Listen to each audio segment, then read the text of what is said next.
Good evening. It is 7 p.m. I call this January 21st, 2026 regular meeting of the Cupertino City Council to order. Recording in progress. Madam City Attorney, will you please explain the changed remote teleconferencing rules that have been implemented and what that means for this evening and moving forward? Yes. Under the old rules, when a council member desired to participate or needed to participate remotely to join a council meeting, there were a number of different mechanisms for doing so. One of them required the council member to post the agenda, post his address outside where the council person was participating in the meeting from the remote location, and it also required the clerk to include that location on the agenda, and that was so that a member of the public could join the meeting at that remote location if that member of the public so chose. In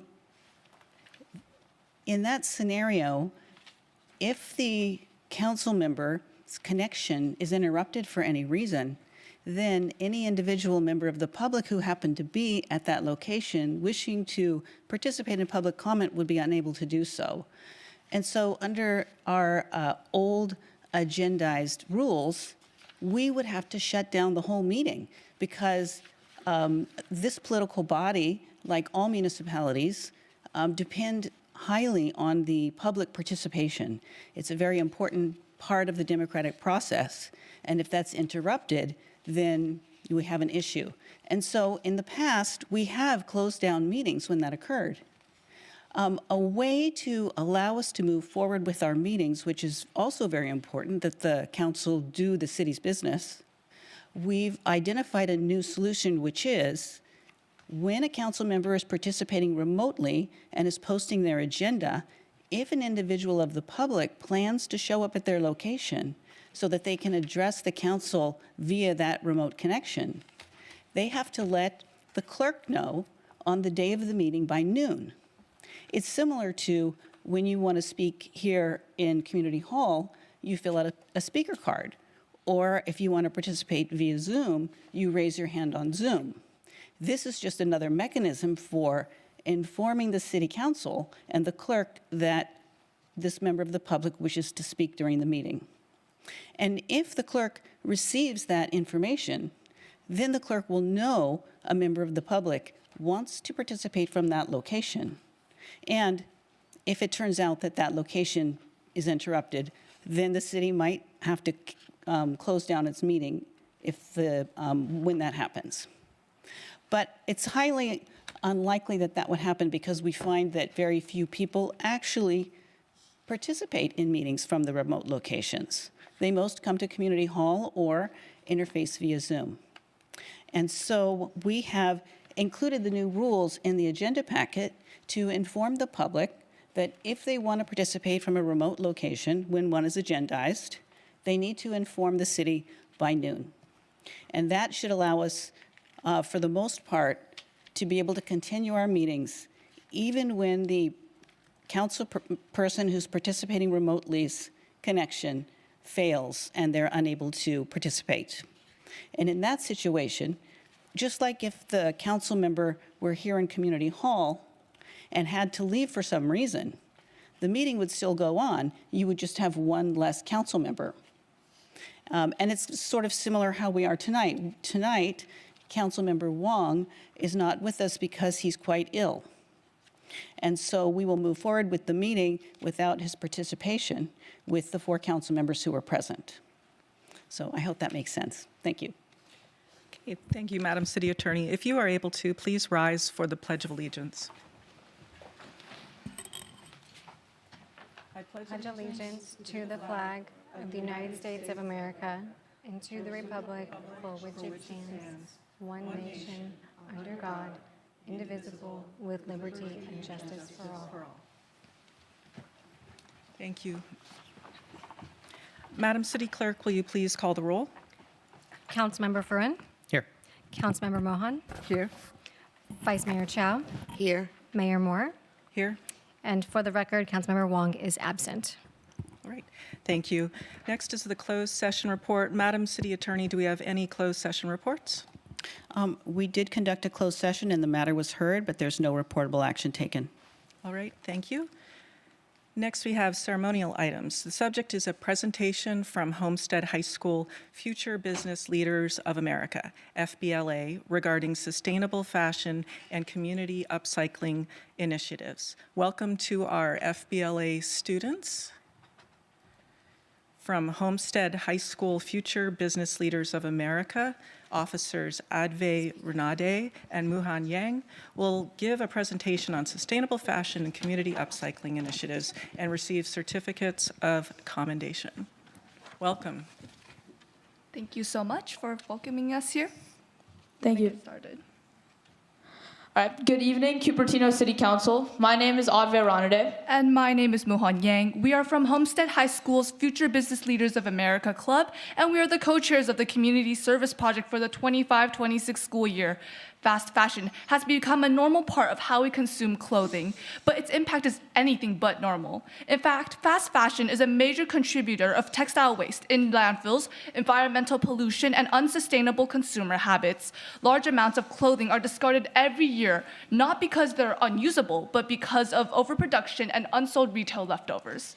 And one of the key issues is that most students, just like us, don't see what actually happens to their clothes after they're thrown away. So Muhan and I soon realized that if we intervene early and locally through education and action, we can significantly reduce the impact on the community. So through this student-led initiative, we decided to focus our FBLA community service project on sustainable fashion to tackle the fast fashion issue of our time at the community level. Our goals were simple but effective. We wanted to educate students and community members on fast fashion while hands-on reducing textile waste through reuse and redistribution. Another goal was to build lasting partnerships between schools, nonprofits, and local businesses. Rather than just focusing on awareness, we also made sure to prioritize outcomes, real education and waste reduction with long-term systems that last beyond a single year. So education started with just the project members and students themselves. From September 2025 to now the end of January of 2026, our project held 10 bi-weekly project meetings for over 75 Homestead High School student participants. And the students learned about things like the full life cycle of clothing, the environmental consequences of fast fashion, and more. But this wasn't just lecture-based learning. Students actively participated and developed public speaking, marketing, and collaboration skills by planning events and working directly with business partners in order to outreach for materials. This ensured that students weren't just informed, but that they were empowered to lead as well. We then expanded beyond our project members and Homestead student group to the broader community. In January of 2026, we hosted Daniel Maldonado from Sacred Heart Community Service in San Jose, who spoke about fast fashion and the clothing services his organization provides to underserved communities in this area. This event reached 35 of our project members on January 14th of 2026. We also launched the Thread the Truth social media campaign, which reached over 1,000 community members with accessible student-created educational content via Instagram about fast fashion. Currently, we're working with the FUHSD advisory program to produce an educational video that will reach approximately 9,800 students across 5 high schools, scaling our impact district-wide. Education was also paired with direct action in the community. Through partnerships with the Homestead High School's Associated Student Body Sustainability Commission and local department and thrift stores, we collected clothing that would have otherwise been thrown away directly to landfills. As a result, over 150 pounds of clothing was diverted from landfills, and more than 400 pounds of clothing was donated directly to Sacred Heart Community Service. And then Sacred Heart upcycled and redistributed these clothes free of cost to underserved communities in the cities of Cupertino, Sunnyvale, and San Jose. To ensure sustainability, we focused on building long-term systems. We connected Homestead CSF, California Scholarship Federation, with over 200 members, directly to Sacred Heart Community Service, creating an ongoing volunteer pipeline. Students continue assisting with sorting, cleaning, and packaging donations, assuring this work continues even beyond the project year. In total, more than 75 students were engaged through our project, over 10,000 students and community members were educated, and more than 550 pounds of clothing were reused or redistributed. Thank you so much for your time and the opportunity to present our accomplishments to the city of Cupertino. Thank you so much. Thank you.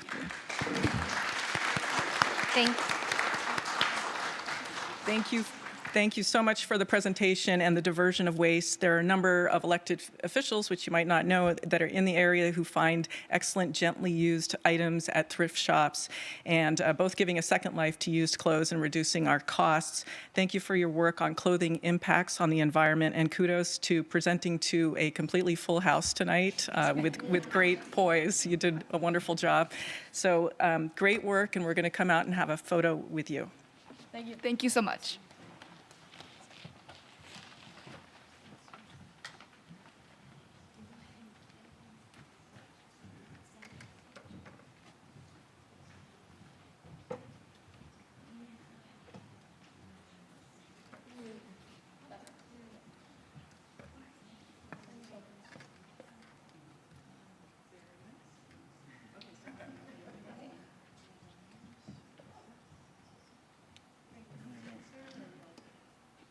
I think if we can come in a little bit more, please.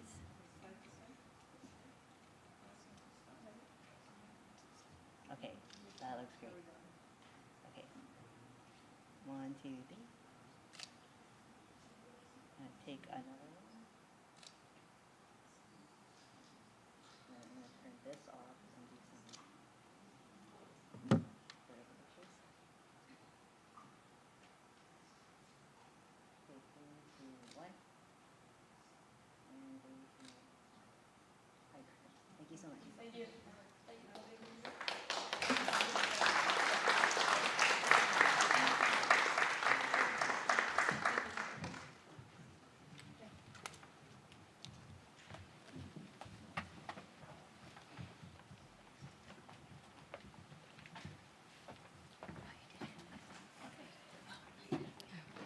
We have no further presentations. Next, Madam City Clerk, are there any postponements and orders of the day? No postponements, Mayor. Okay, thank you so much. Our next item is oral communications. So this, Give me a second, please. Seeing that we have, I'm not sure people are aware of this, we have an over 2,800-page agenda package and have 2 housing projects with 2 hours allotted to them, along with consultants queued up. I will take the chair's prerogative, and we will first hear 30 minutes of oral communications on non-agendized items now, then continue to the council's agendized business. And should there be more than 30 minutes of oral communications, we will then continue the item to after item 17 per the agenda. We are consolidating time. So individual speakers, because we have a packed room, will have 90 seconds with 60 seconds per individual for consolidated time up to 5 people. And as a reminder not to disrupt the meeting, please do not block the view out of respect for the other members who are here, members of the public, and out of respect for different opinions, we respectfully request that there is no clapping. So, Madam City Clerk, will you please provide the public with instructions for commenting and conduct oral communications? Thank you.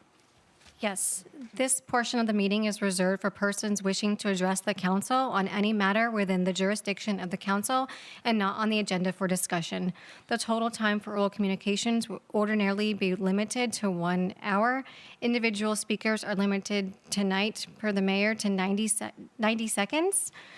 As necessary, the chair may further limit the time allowed to individual speakers or reschedule remaining comments to the end of the meeting on a first-come, first-heard basis with priority given to students.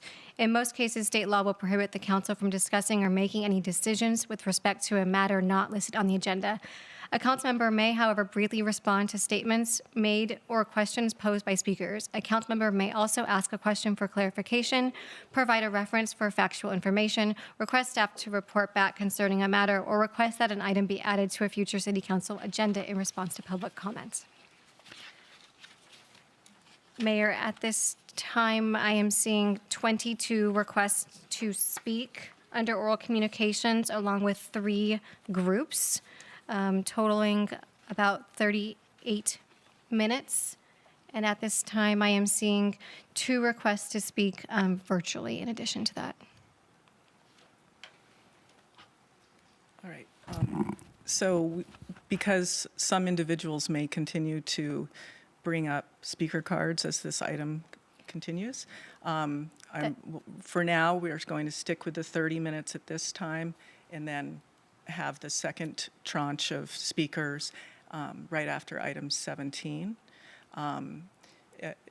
With the caveat that if we do not end up having an excess of speaker cards flood in after, that 38 minutes seems reasonable at this time. But please let us know if it starts increasing. Okay. Thank you. Thank you, Mayor. So the first speaker card that we have in person is Hadia. Did you want to speak again? Yes? Yes. Okay. Welcome to the podium, and you'll have 90 seconds. You can start when you're ready. Hadia Fain, is it on? Is the microphone? Hello? Yes. Hadia Fain, Vice President of Marketing and Development for Life Services Alternatives. And I'd like to thank this governing body for your contributions and your leadership to Cupertino. I'm here because I'd like to discuss Mary Ave. It has been, from what I understand, about 10 years since we've had affordable housing in the city of Cupertino, and this particular agenda item has been lagging in limbo. I, along with many of my other counterparts that are here tonight, other organizations, and even policymakers, would like to call on the leadership of this city to say yes on Mary Ave and to lead us home so that I can see you're already in blue tonight by your set. I would like for every time you see blue for you to say, lead them home too. Hashtag, lead us home. There is definitely a reason why this room is full tonight. It's because we want our voices heard. But just so that I've been clear, for all of those who don't have the ability to speak to you in common English the way that we understand, we're asking you, Madam Mayor, lead us home. Council members, lead us home. Yes on Mary Ave. Thank you. Thank you.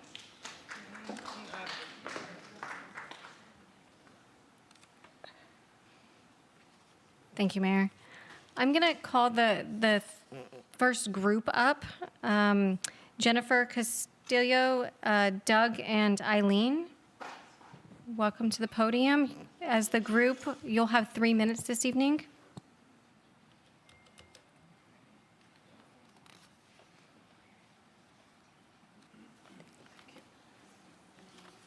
And next up, we'll have the next group. If you want to get ready for the podium, Cassie, I'm sorry, I cannot read your last names, and Cindy Van Zoren and I cannot read the other name. Sorry, Cassie. So you'll be next. But yes, welcome to the podium. Thank you. So my name is Jennifer, and I'm with Ability Path, and this is Doug and Eileen, and I've been working with them for 15 years. And so I just want to ask them just some brief questions to explain to you why it's important to us. So Doug and Eileen, how long have you been in your apartment? 14 years. 14 years.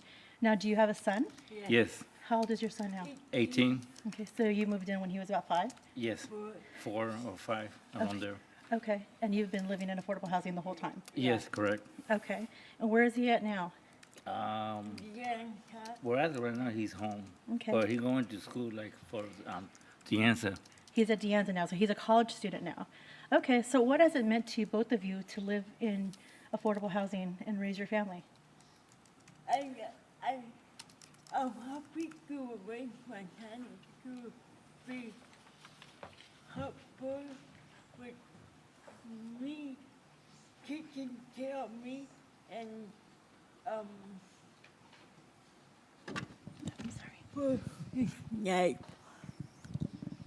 it on? Okay, so to reiterate, you're happy that you're able to raise your son in your home together as a family? Yeah.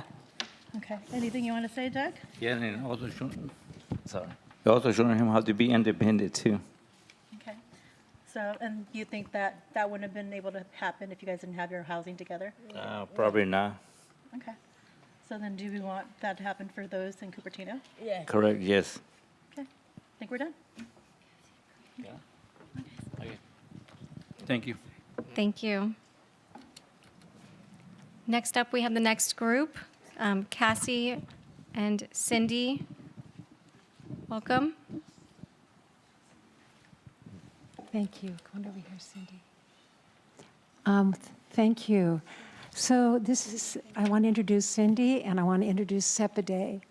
And I know them both and they have their own apartment in Cupertino and they're long-term residents of Cupertino going to all the different grammar schools and high schools here. So Cindy, I'm going to ask you a question. What are some of the most favorite things you like to do in your own apartment? I like to stay home without my parents with Cindy, to have my apartment that's close to her house and my apartment. Do you like to cook? This I do with Jennifer and Cindy. And Sepide, I've been working with you a long while, and you are so talented, living independently. And what are some of the favorite things you like to do in your apartment? Okay, I like to cook, clean, chores. My favorite hobby is I like to knit some more. Sepide knitted this for me. That's right. And you've been living, Cindy, thank you, Sepide. You've been living, how long have you been living independently, Cindy? In the year 2000, after I graduated out of college, and it was a lot of years before I was 49 years old, and next year I'll be 50 years old. But I still like to see my parents without missing them too much. And I don't know how much time we have, but, and so Sepide, I know you both like to entertain at your apartment. You both like to have small lunch parties, and sometimes you make food for people and have larger potlucks, especially before COVID, right? So that was so exciting, and I think you're both magnificent, living independently, and we all want people to have a good place to live, right, Sepide? That's right. But I went to school, all my friends. Me, Cindy, and also my other friends, Eric and Mont. So I know Eric and Mont, Cupertino High Schools. I just remember people who are old, people and new people who know Cindy a lot when I was in school, and I got graduated from that. And now I'm still here at the meeting tonight, and I still like my parents, and I still like Cindy. Very good. Thank you very much. Thank you. Next, we'll have the next group.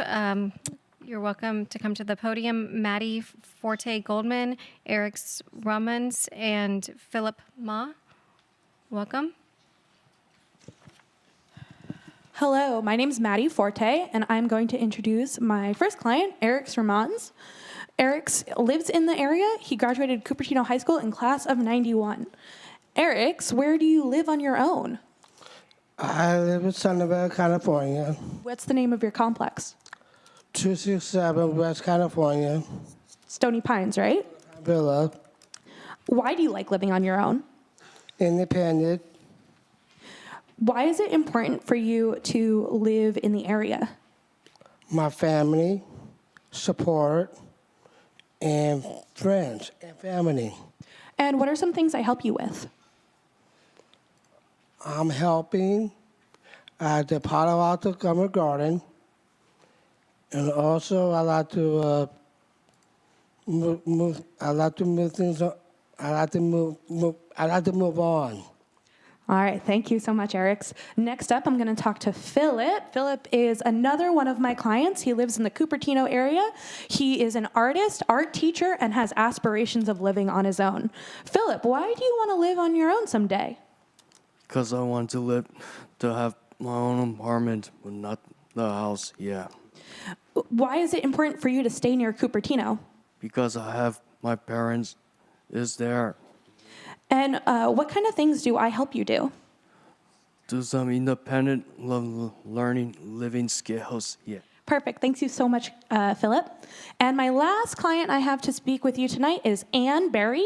She currently lives on her own in Mountain View and graduated from Mountain View High School. Ann, why do you like to live on your own?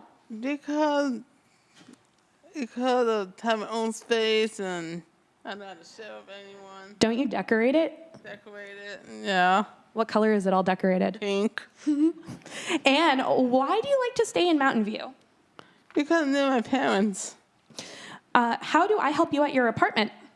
Well, the difficult stuff most of the time, but not the easy stuff like doing laundry and taking out the trash. I just did today.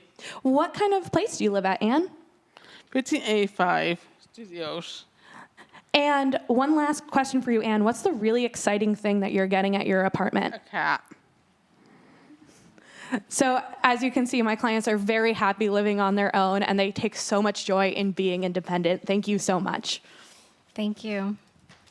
A reminder, please, no applause. We support all sorts of different views, and we want to make sure everyone feels included here. Also, please keep the signs down below so that people behind you are able to see. All right, Madam City Clerk. Thank you, Mayor. Okay, next up we'll welcome John Robinson from SARC, S-A-R-C, followed by Patty Hamagachi, followed by Corey Wolbach. Welcome, John.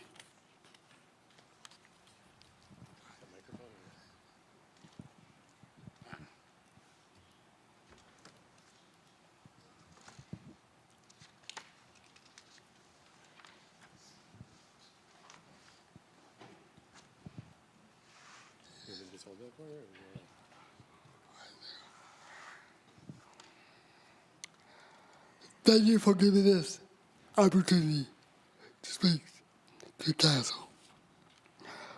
The city of Cupertino has an opportunity to promote inclusion for us.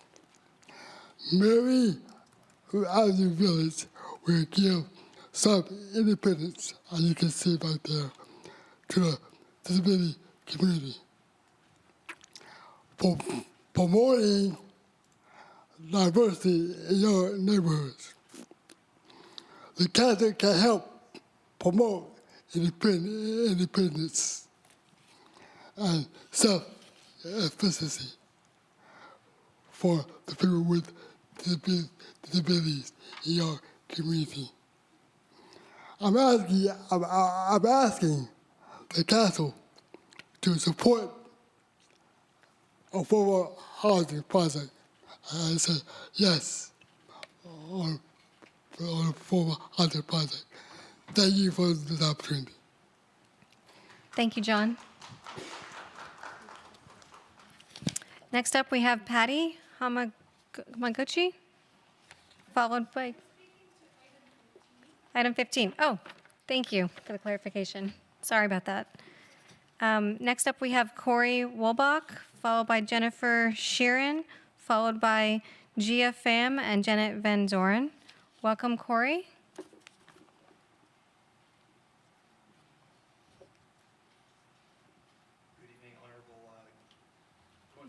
Is this working okay? There we go. Good evening, Honorable Mayor, council members. Thank you to each of you and to the city staff for your public service and for having this opportunity for public comment. My name is Corey Wolbach. I'm the Civic Leadership Manager at Silicon Valley at Home. We support affordable housing throughout Santa Clara County, and we are enthusiastically in support of Mary Avenue Villas.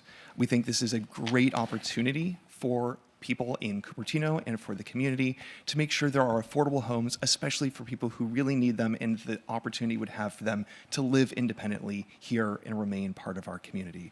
Thank you again for your time, and at the earliest opportunity you have to support it at the dais, we hope you'll enthusiastically join everybody here in supporting Mary Avenue Villas. Thank you so much. Thank you, Corey.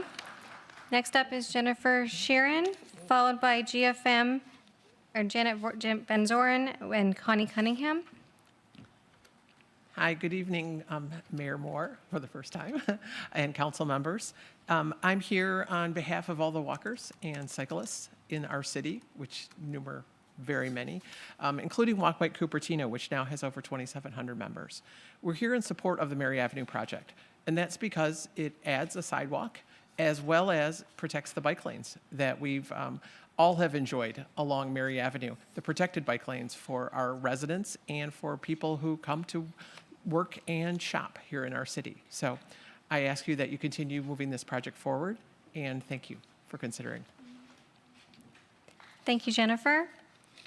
Next up, Janet Van Zoren. I'm not sure if you were speaking with Gia. Welcome. Thank you. Good evening, Mayor, council members, and city staff. Thank you so much for your time. Sorry, I know that, sorry to interrupt, Janet. Were you guys speaking as a group or as a group? Yes. Okay. Okay. So you'll get 3 minutes. Thank you so much for your time. I know that it's a lot more people than usual, but I think it's a beautiful thing that so many people from Cupertino City, their friends, families, neighbors, have all come out and are here today at the same time and place to exercise their civil rights and share a window into their lives. Housing Choices. My name is Gia Pham, and I'm the communications coordinator at Housing Choices. And Housing Choices provides on-site support services at affordable housing developments, including the services that we will provide at Mary Avenue. Our role is to help individuals with intellectual and developmental disabilities retain housing long-term. This includes mediation, communication with property management, safety reminders, and proactive support to make sure that issues are resolved before they escalate. These services are provided in addition to each resident's independent living services and supported living services. Cupertino is home to 325 residents with developmental disabilities, yet nearly 70% of the adults with IDD still live with aging parents. Many are here today, and question we all have over and over is, where will my child live when I can no longer care for them? Mary Avenue Villas is a rare opportunity to be that answer for so many families that are here in this room today. We have been advocating for IDD housing in Cupertino for over 25 years. It was actually the first city that Housing Choices came to look for partnership. The Valco project in 2018, one of them, once included 40 units for individuals with IDD, but it was ultimately shut down. Other potential sites throughout the years were simply too expensive because the land had to be paid for by the developer, and the city already put Mary Avenue Villas in their housing element and gave $4 million in funding towards this project. So we are so incredibly thankful because we cannot afford to lose another opportunity. That is why we have invited individuals with IDD and their members of circles of support to be here today so we can hear directly from them, including a parent advocate, Janet. Good evening. I'm sure you've all seen me before advocating for Mary Avenue Villas, so I'm going to keep this very short. First, I want to thank all the different groups that I have been contacting, and I don't know if that's right side up or upside down. Can you see it? I can't see it on the thing. Anyway, there's over 20 groups that I have contacted to try to get their help in providing people who could come to the meeting and show their support. And in lieu of my speaking anymore. What I'd like to do is to turn around and ask everyone who's here tonight in support of Mary Avenue Villas to please stand.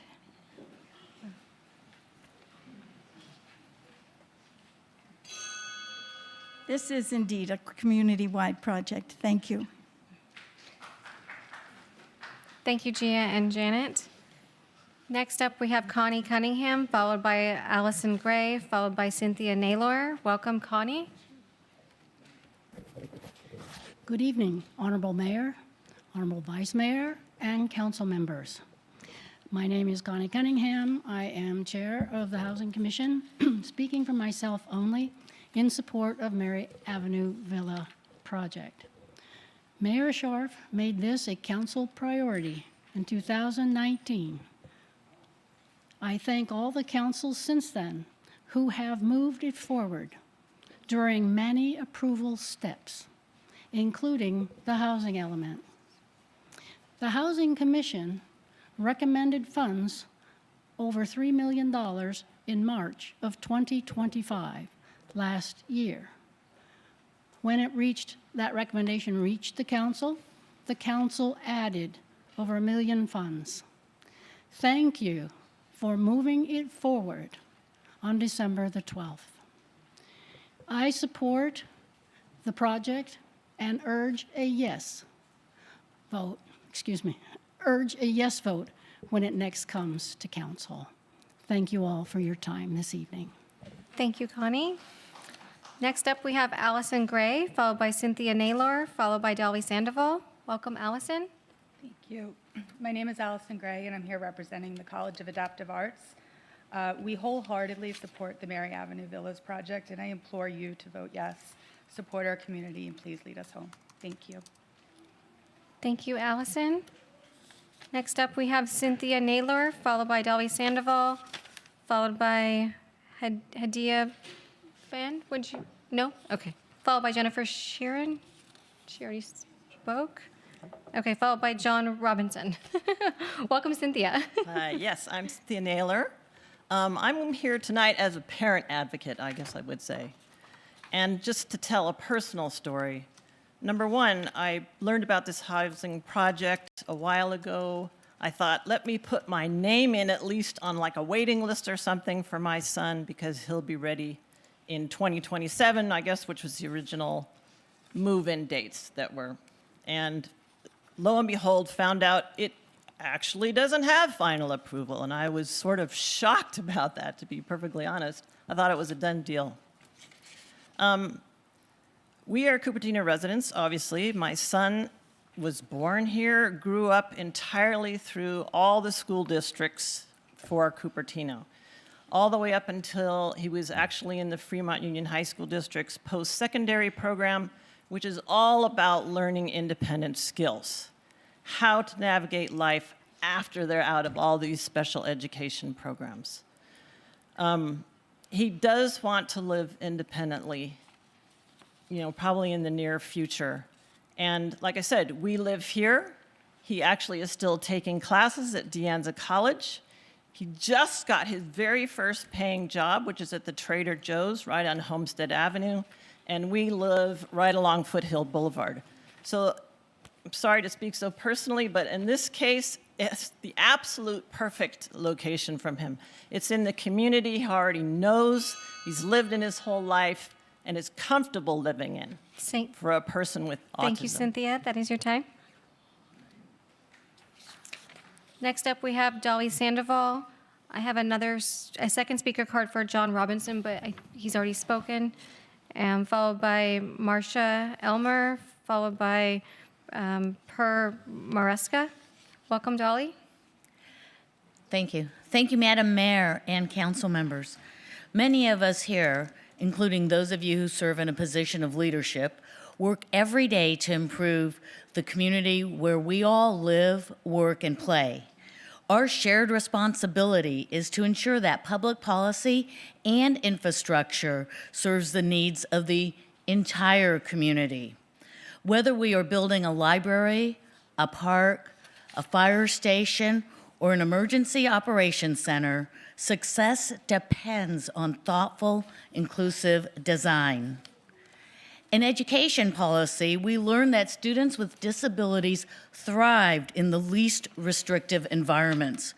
During my time as an educator, integrating students with disabilities into mainstream classrooms required planning and investment, but ultimately it improved the outcomes for all students.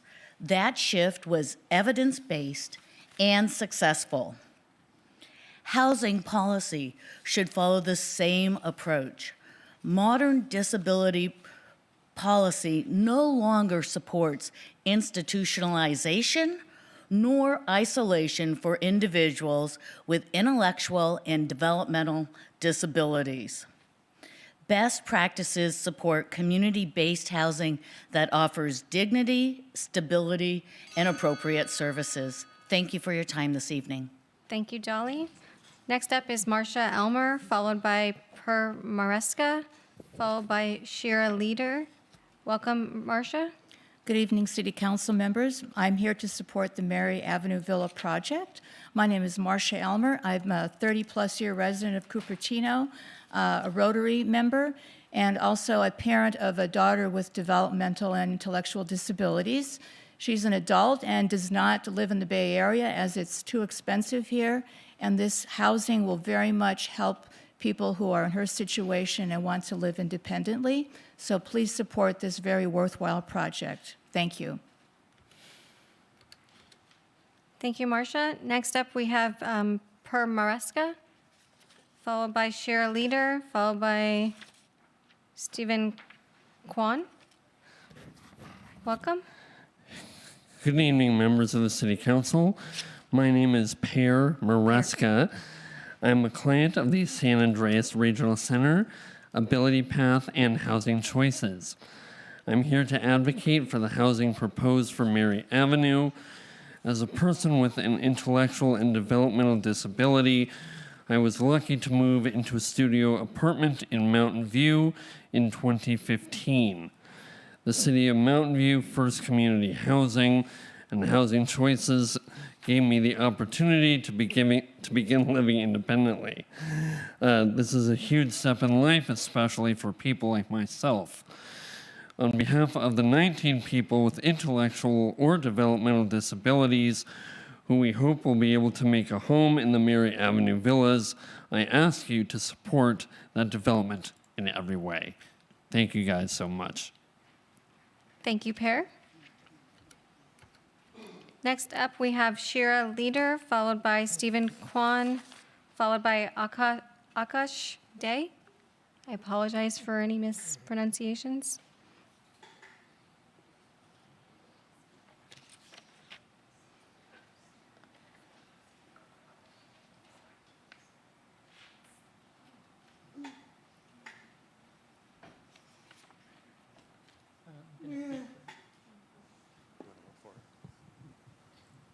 My name is Shirley, and my friend also for me. My name is Akash. I'm Shira's job developer, and she's provided me with what to read for her. My name is Shira Leader, and I am a disabled advocate. Sorry to interrupt. I just want to notify you that you will have double the time Okay. because you're translating. My name is Shira Leader. I am a disabled advocate. I'm currently doing my master's at UCSF in developmental disability studies. All my life, I believe in accessible and inclusive, affordable housing for all people, especially those with disabilities. I live with my family in Palo Alto, and housing is really expensive. I would love to have my own place one day, but I can't afford it, especially in the Bay Area. I am here to support my disability community to approve this housing project. Thank you for listening to me tonight regarding this important matter. Thank you. Thank you. Next up, we have Stephen Kwan. Okay, thank you, Stephen. Next is Akash Day, followed by Audrey Robinson, followed by Lisa Zugel. Welcome, Akash. Hi, good evening, City Council. My name is Akash Day, and I'm a self-advocate that's here tonight, and I'm also a job developer with Ability Path. I got into job development because as a neurodivergent individual, I wanted to help reduce barriers for individuals with disabilities, and I can say that this population really faces barriers that the average person doesn't have to. On top of that, I can say for the individuals who I've helped employ, there was a major difference for individuals who had affordable housing and for those who don't. I remember particularly one participant I had. He had just lost his job, and because he didn't have affordable housing, he had to put all his paycheck towards it, and he would only have $100 left in his account. This is a barrier that we normally don't have to face, and just thinking about that mental stress he had to face every day, it was a big deal. I support this project because as a community, we have a responsibility to lift barriers, and by not approving it, we're showing that it's okay to keep these barriers down. And everyone here is here together to show that in solidarity, we want these barriers lifted. Thank you. Thank you, Akash. Next up, we have Audrey Robinson, followed by Lisa Zugel, followed by Luis Sadati. Welcome, Audrey. Thank you, Council. My name is Audrey Robinson, Service Coordinator from San Andreas Regional Center. I'm here today to show my support for the Mary Avenue homes.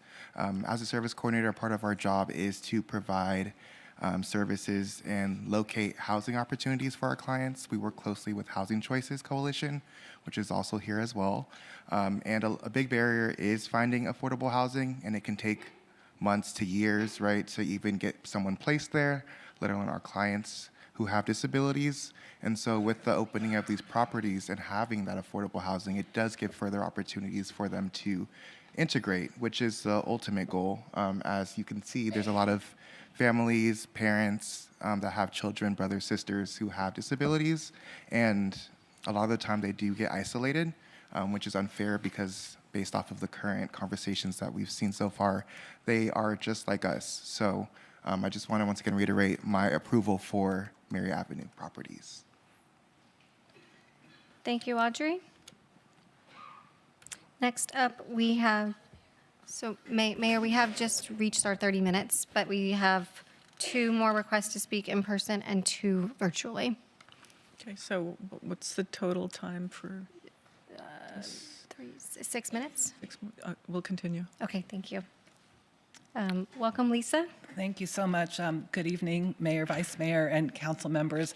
I'm very honored to be here and get to speak to you this evening and to be amongst friends where we are all just one very strong community that comes together to really create something wonderful. I, too, like many here, am a longtime resident of the South Bay. And in fact, I have worked 40 years just down the street at Agilent Hewlett-Packard, so really have been around here for a long time. I am also a parent of an amazing son. I don't have him here with me because he is in his own home nearby and really thriving there. His name is Jeffrey. And I have a third hat I wear, which is I am the founder of a fairly new organization. It's a grassroots organization called Constellation Community Living. And our intention is to really build stronger community and inclusive community for individuals with developmental disabilities so that they can continue to live where they grew up. We don't want them all to have to move away because they bring so much to our community. So I'm here tonight really just to share from my perspective a success story, and I see some familiar faces who know my son. And 5 years ago when he was living at our house, it was really difficult. It was difficult for him, it was difficult for us, for his sister, for everyone. But since those 5 years have passed, he truly has transformed. He has a very strong sense of himself, of agency, Thank you, Lisa. and the housing will allow this to happen for many others. Thank you. Thank you. That is your time. Next up, we have Luis Sadati. Welcome, Luis. Good evening. Thank you for the opportunity to speak. Honorable Mayor, Vice Mayor, and council members. I think the call this evening is for the council to have a heart, to show that they have a heart. This project has been going on for 20 years. There's people in the audience here that have been working on this project for 20 long years. And it's so important for these individuals to be able to transition from living with their parents to be able to live independently. And it takes time and the opportunity. So if we continue studying and putting up different objections to study, the parents will die.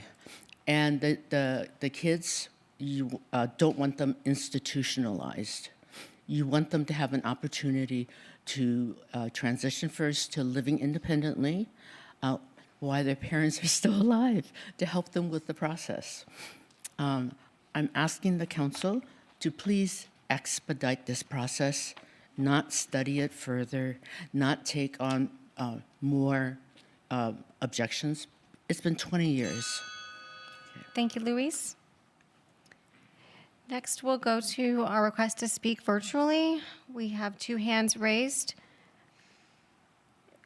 There is no name. It's call-in user 1. Welcome, call-in user 1.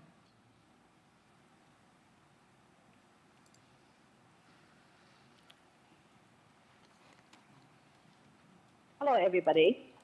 This is from the Huang family, and so we need you guys help us.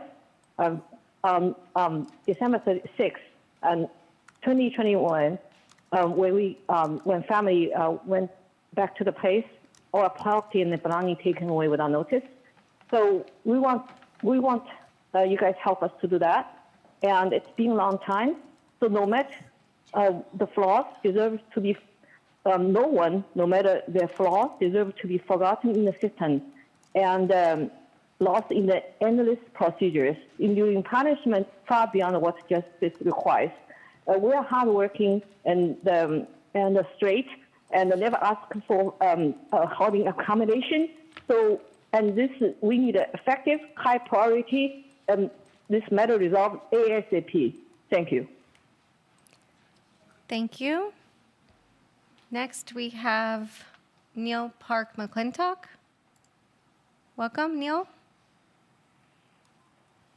Hello, Mayor Moore and members of the Cupertino City Council.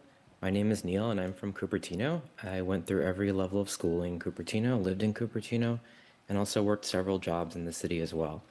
I'm speaking tonight in support of the Mary Avenue Villas project.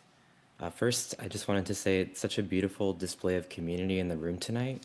Thank you to each speaker for being brave and sharing your experiences, as one speaker earlier eloquently put it, a window into your lives. This project represents the culmination of more than 15 years of housing advocacy in Cupertino and 5 years as part of the city's official work program. This current climate for building homes is exceptionally challenging and unpredictable, as everyone on the council knows, and never mind the additional challenges associated with building homes for those who have specific needs too.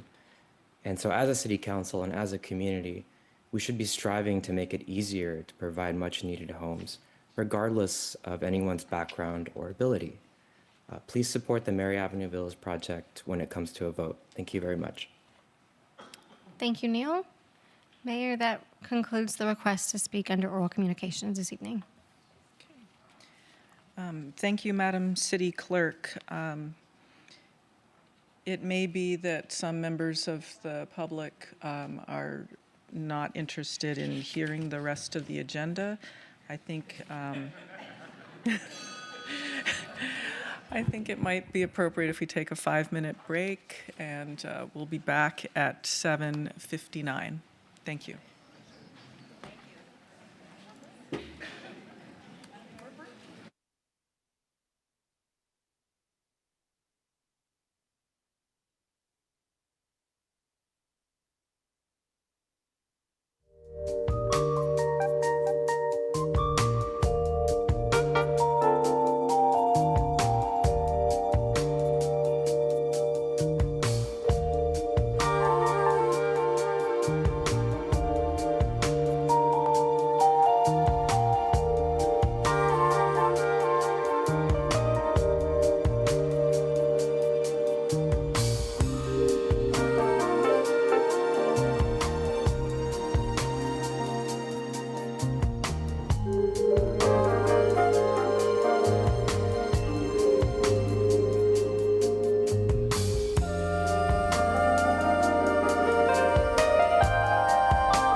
Okay, thank you. It is 8:03. We are reconvening. Thank you, Madam City Clerk. Next, we move on to consent. Have there been any items pulled from consent? Madam Mayor, I have no intention of pulling anything from consent, but I would ask for a separate vote on item 6. Certainly.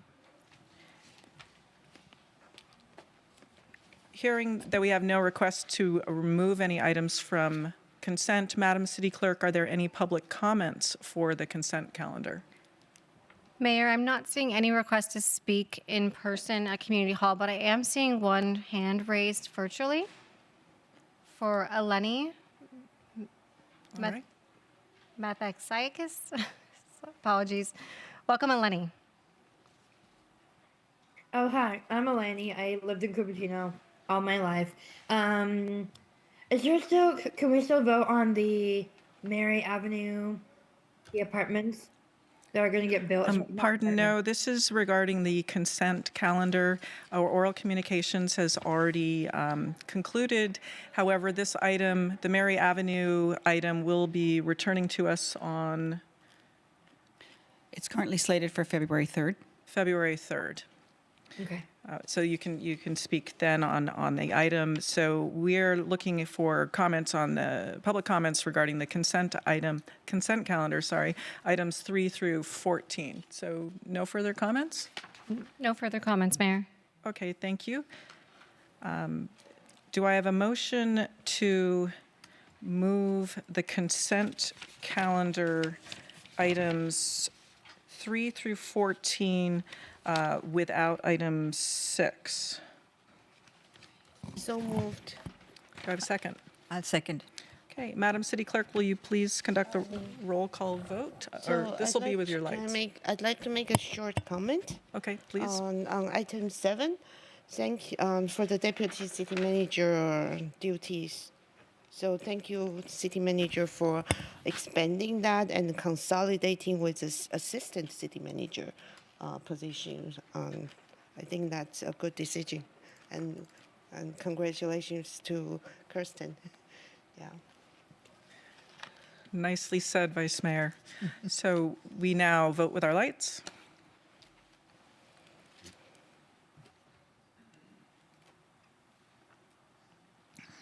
The motion carries with Councilmember Wong absent. Excellent. And now, Madam City Clerk, can we have a motion on, I believe we still need a motion on item 6 to vote on it separately? Yes. It was pulled, so. So I'll move to item 6. Do I have a second? I'll second it. Thank you. So, Councilmember Fruin, did you want to comment on item 6? Simply that I don't see the virtue in expending this particular money for this specific vendor.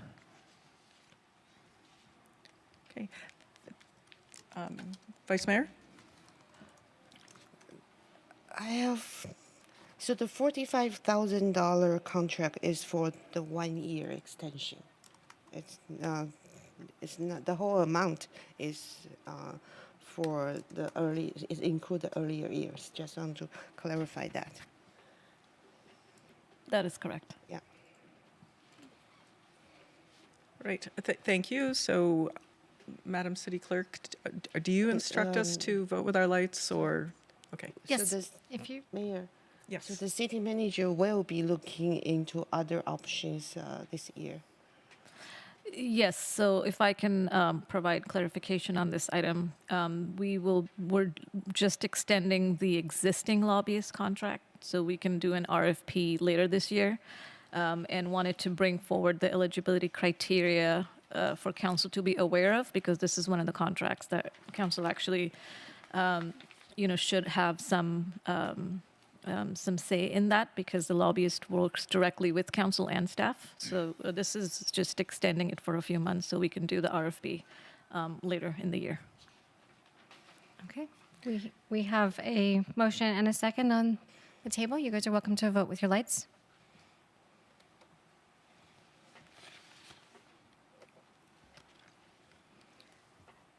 The motion carries with Councilmember Fruin voting no and Councilmember Wong absent.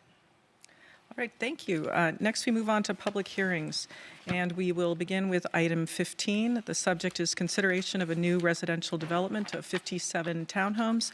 That's Dividend Homes 1, including 11 affordable units to replace 2 office buildings on a 2.6-acre site located close to the northeast corner of the intersection of Stevens Creek Boulevard and Randy Lane. Madam City Manager, would you like to make a comment on this item? Thank you, Mayor. As I introduce this item, so for council consideration today is a 2-phase townhome redevelopment proposed by Dividend Homes along Stevens Creek Boulevard. So these are items 15 and 16 on the agenda. We will hear it one at a time. The project together replaces existing office and commercial buildings with for-sale townhomes, and a portion of that is affordable units. So for item 15, which is the first phase, it's 57 townhomes, 11 affordable units. And with that, I would like to introduce the staff team that will be presenting this. Just provide 1 second. Thank you. So I'm now opening the public hearing. First, have there been any ex parte communications by the council members? Since I have my mic open, I met with the developer on Teams yesterday. And would anyone else like to speak on the matter? Council Member Mohan? Yes, I met with the developer a few days ago as well. Excellent. Anyone else?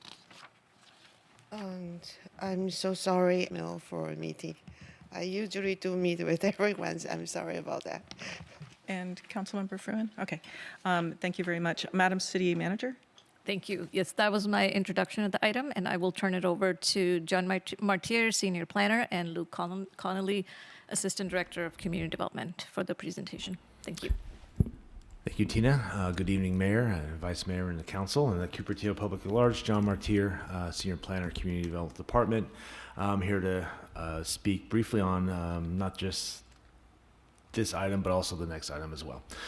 So again, as introduced by the Mayor and City Manager, this is Phase 1 of the Dividend Home Project, located at 20085 and 20111 Stevens Creek Boulevard.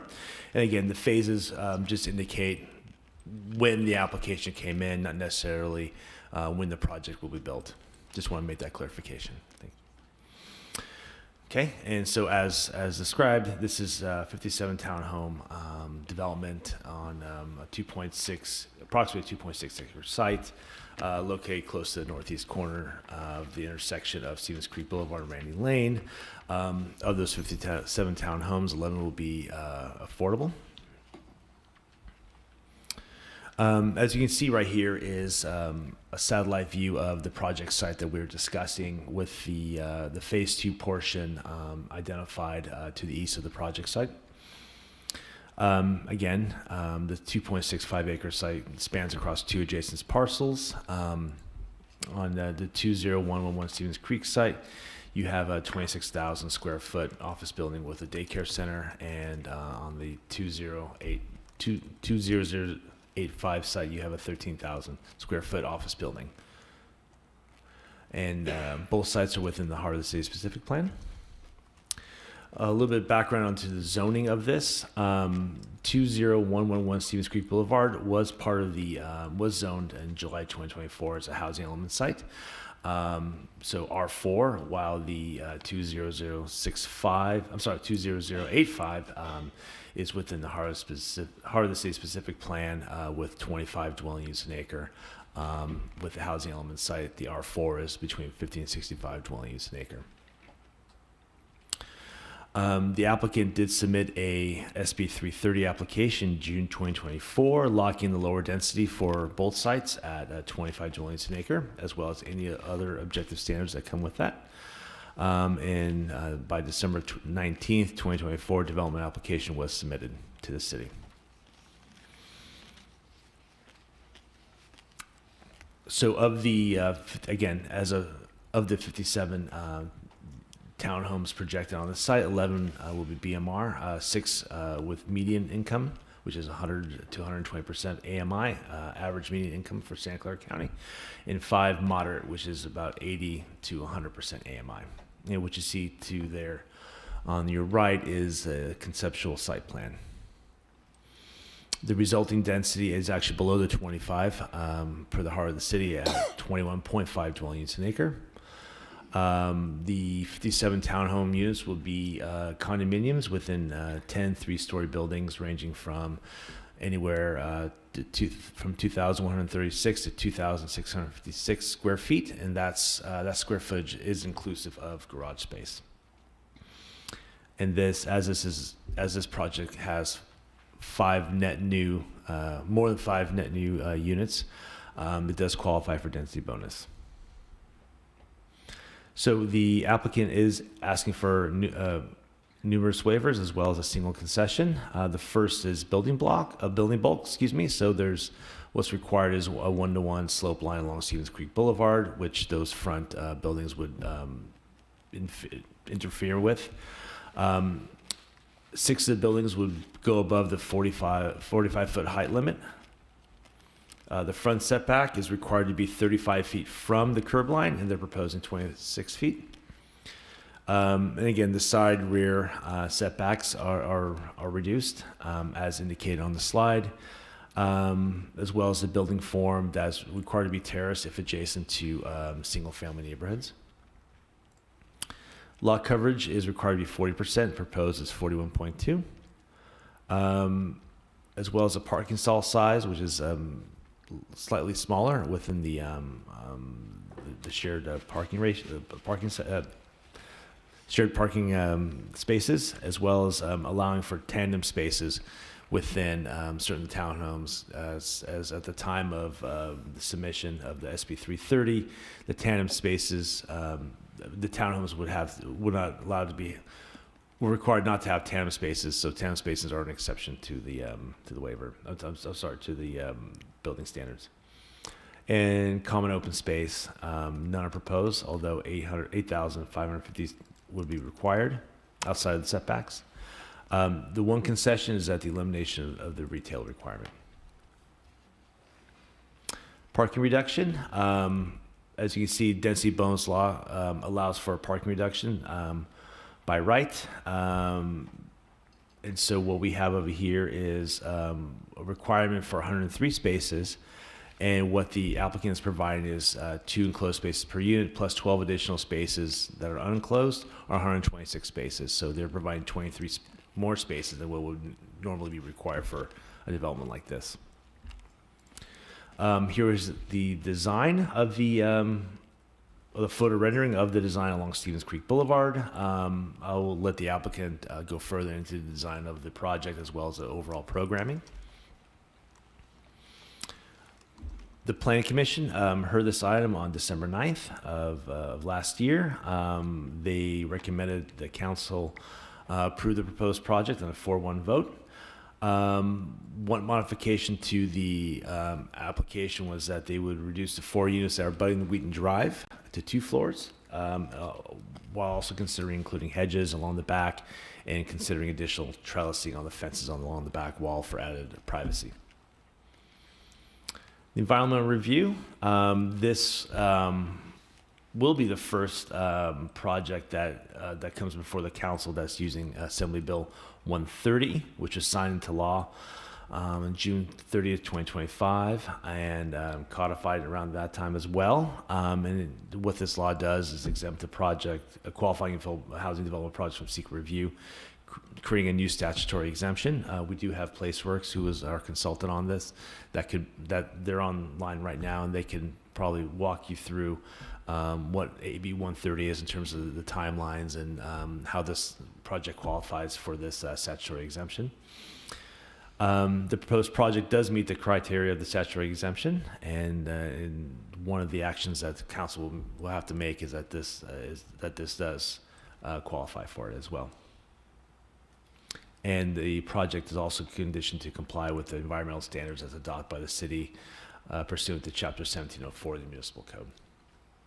The recommended actions of the council adopt the proposed draft resolutions to find the project exempt from CEQA and approve the following permits as listed below, as well as in your staff report.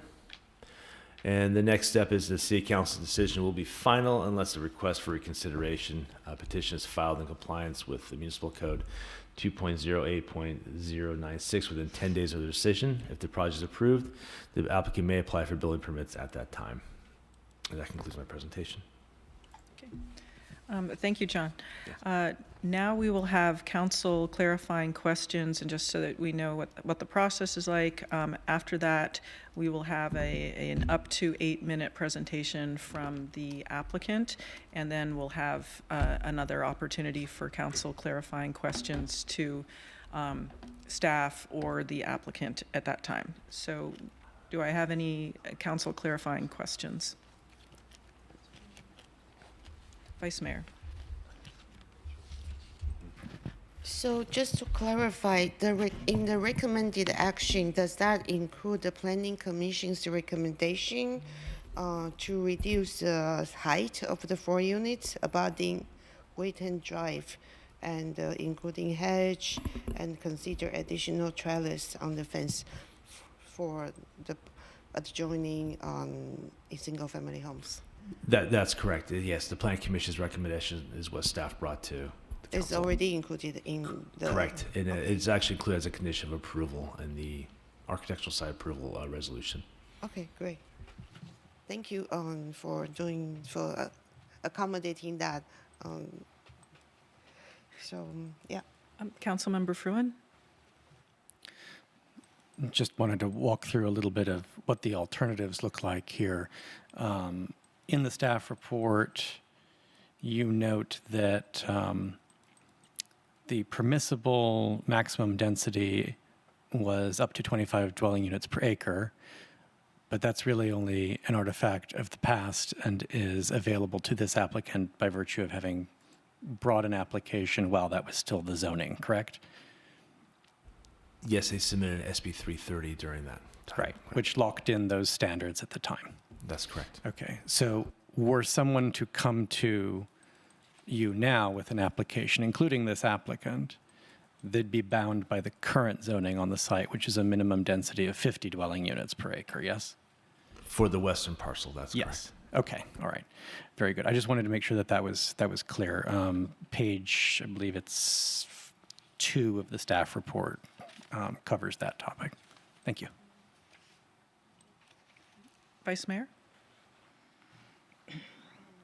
Sorry, one more question. So one of the planning commissioner voted no. I just would like to know what was the concern. I'll try to answer that. There were a number of topics discussed, but there was no clear reason given for the no vote by the commissioner who voted no. Oh, so what other concerns were raised by the planning commission? There was generally a lot of support for the project. There were issues raised about, say, tandem parking being used in this project.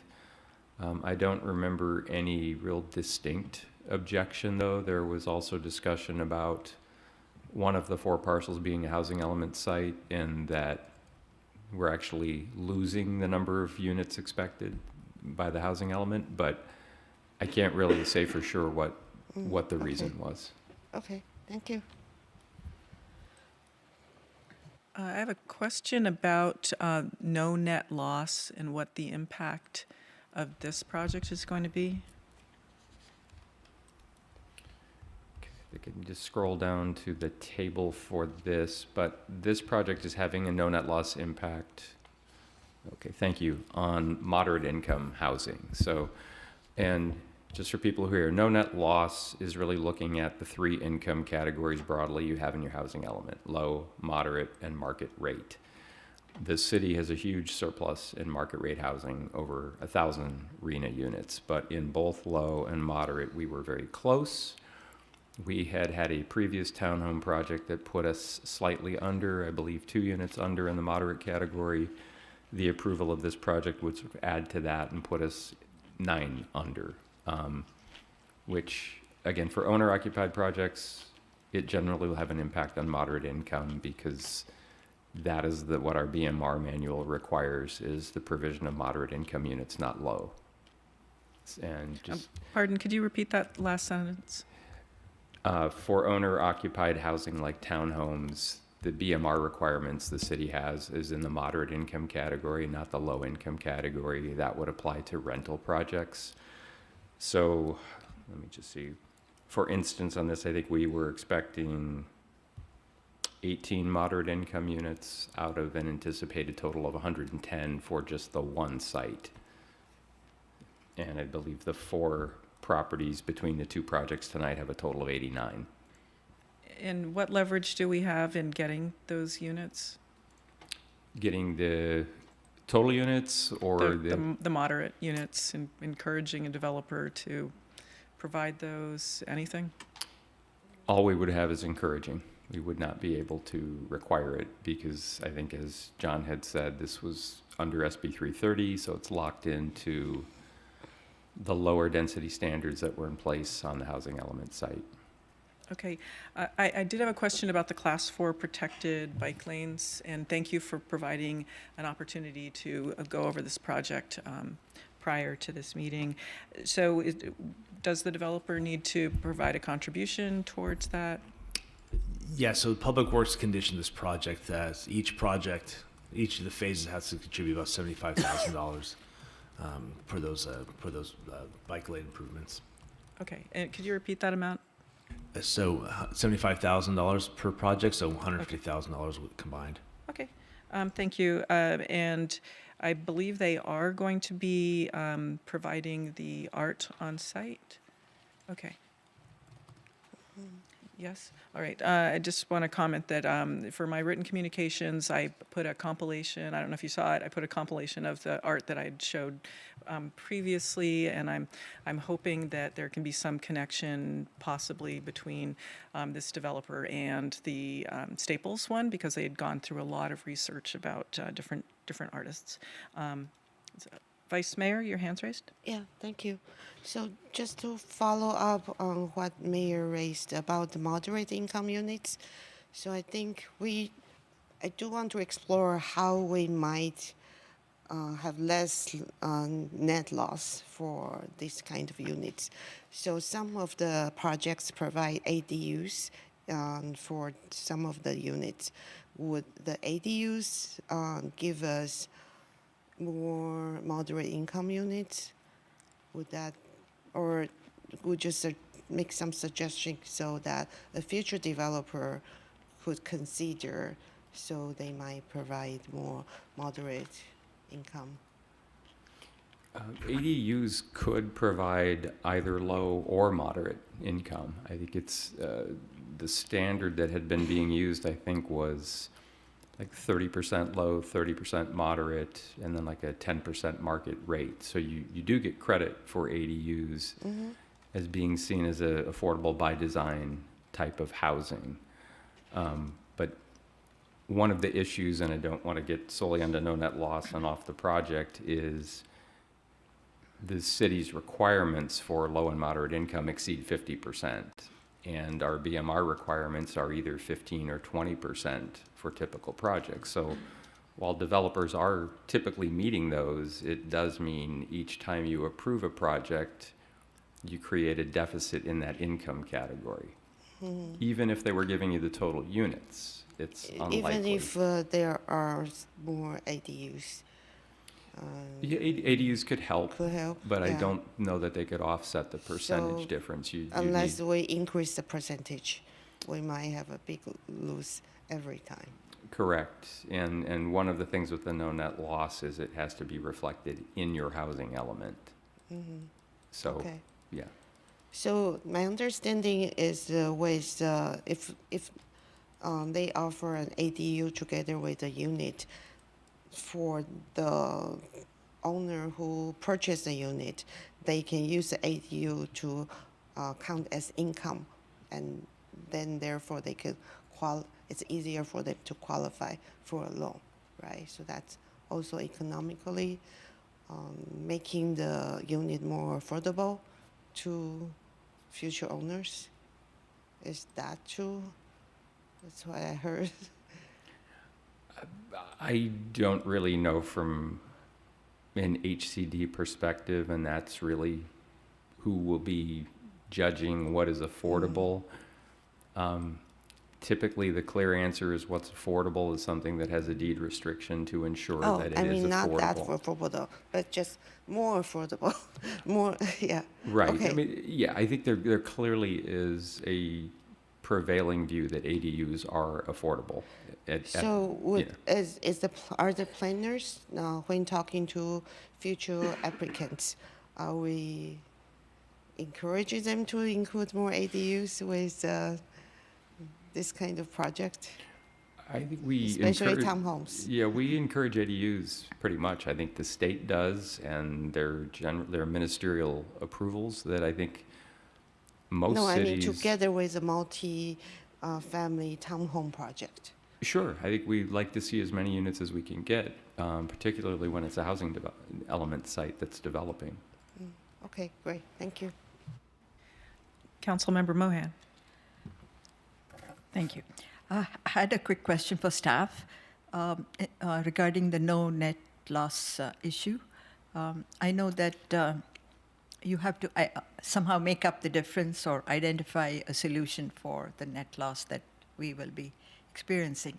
So what is the 180 days? Is it from today? It's 180 days from when you first approve a project that brought in that deficit. So I believe it was the previous townhome project the Toll Brothers had on the United Furniture site. Oh, which was when that net first two units. Correct. So yeah, when the decision would have been final on that, that's when the 180 days would have been. So it's begun. I see. So we'll expect to see a report before the 180 days, or how is this I'm quite gonna sure work? you do. Is it 180 days to be sent back to them and get it approved, or how does this whole process work? Yeah, this is going to be a pretty new process. I think a lot of cities will be going through this. While the law has existed, it's become more of a concern now because the RENA went up significantly and the proportion of affordable units also went up significantly. My sense is 180 days is probably an overly tight timeline because this will be a fairly involved process. What I think is critical is to acknowledge that this has occurred and to begin correcting it. So I'm fully expecting that we'll be having a lot of discussions about this. It's fairly similar to what you went through in the housing element itself, with just a focus on sites. Okay, it's going to be quite a challenge from everything I can tell. Thank you. Quick question, Luke. If we approved nothing, would we have to do any of that work? One of the difficulties is you can't use no net loss as a reason to not approve a housing project. But had none of these projects come forward? Yes, if your question is to keep your housing element intact and not have a no net loss issue, it would be easier to do that if you had no development coming in, because then your housing element would remain as it was when it was certified. So yes, your housing element is essentially a forecast and an estimate, and when you get real projects, you're always adjusting what the forecast was versus what's real as of that date. Okay, and just to remind the public, what housing laws were used for this project and the prior project, which put us in this situation? Generally, SB 330, which created the preliminary application process to lock in standards at the point in time the application is submitted, and state density bonus law, which I think are very typical on these types of multifamily projects. Was that used for the Schofield project? The Schofield project was a builder's remedy project, which at the time that was submitted, we did not have a certified housing element. So the builder's remedy is essentially submit whatever you want, wherever you want, because your housing element is not certified. So it was different from these. Okay. Their SB 330 projects can be builder remedy projects. They're just not always builder's remedy projects. Okay. So we have situations where the density was much lower than what we were asking for, and then we have situations where it's much higher. And does across the street, does the Valco project help us in any way? Valco always helped us on our housing element because it had a significant amount of approved housing units. I believe HCD gave us credit for 2/3 of the total project. The issue with a project like that is it was seen as a pipeline project, so it had a significant amount of low-income units, and if the low-income units on that were to be reduced, that again creates a no net loss issue in the low-income category. Okay, I'll ask you some more about that offline because they did reduce that. Okay. So we just had a Councilmember No, Mohan? sorry, no, I'm done. Councilmember Thank you. Fruin. Councilmember Fruin? Yeah, I just wanted to note, I did raise this as part of the TPD process a few months ago since we anticipated that this would be happening, and council, I think, rather prudently moved forward with that. So my question mostly to the city manager is when should we be expecting to see this back so that we can start addressing the problem? I know we're all concerned about how we got here, but I think solving the problem is probably where our minds should be. Yes, thank you, Councilmember. We are working on an informational memo to council as a first step, so that should be coming by the end of this month. And then I will be working with the mayor to agendize a discussion for council to take a deep dive in this topic. Thank you, and I am curious what the Finch project could possibly do, since I think that's around 8 stories, and they are really using the density bonus law on that site. Okay, I'm not seeing any further clarifying questions. Madam City Manager, is there an applicant presentation?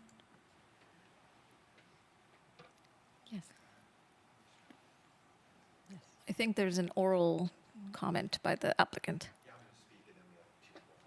Okay, so you're allocated 8 minutes. Thank you. Thank you, Mayor. Good evening, Mayor and City Council members. My name is Josh Ferotsos. I'm the Vice President of Development at Dividend Homes.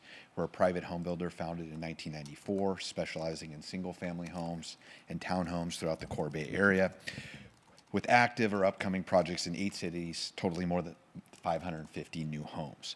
Of those 550 new homes, 233 of them will be built within the city of Cupertino. We value the opportunity to develop for-sale housing in this great city and look forward to being a long-term partner in meeting the city's goals of providing housing to its residents. We're pleased to be here tonight to present 2 new for-sale townhome communities. These homes will range from 1,550 square feet to 2,150 square feet, offering 3 and 4 bedroom floor plans, each with 2 private parking spaces, either side by side or tandem. Each home will also include a private rooftop deck or a private yard for future homeowners. As part of our commitment to supporting local infrastructure, the project will contribute approximately $150,000 towards the Stevens Street bike lane. Our plans include 2 phases. Phase 1, a little bit out of order from how it's presented, is 32 townhomes anticipated to break ground in the summer of 2026. Phase 2, 57 townhomes anticipated to break ground in 2027, 2028.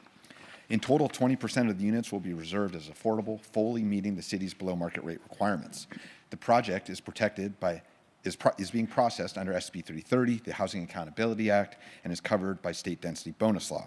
Our land use attorney, Brian Wenter, is attending the meeting remotely tonight, and he will be speaking in a few minutes to discuss the state housing law that protects R2 applications.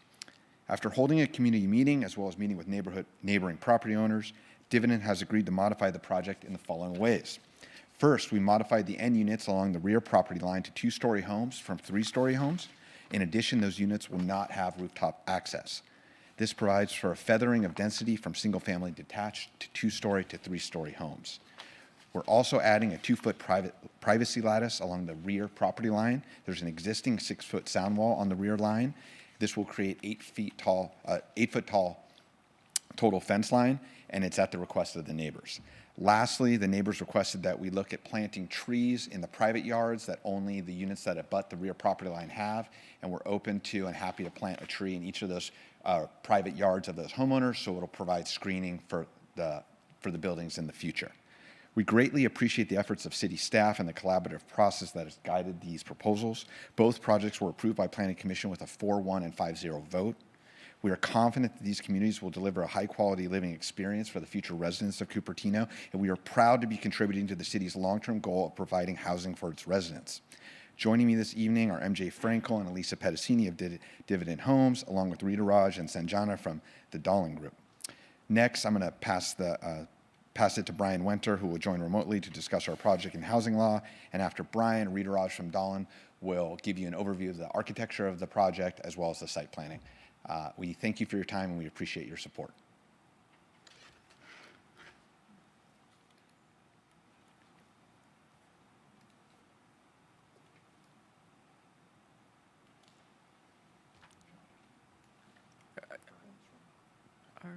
Do you have other speakers?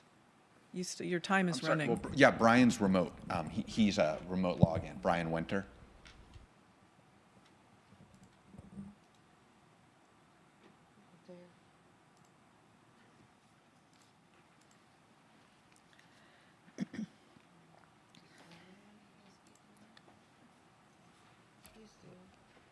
Brian, I think you can speak. I don't think you're Okay, muted no, at this time. Welcome. Sorry, thank you. I couldn't tell from my end, but good evening, Mayor, members of the City Council.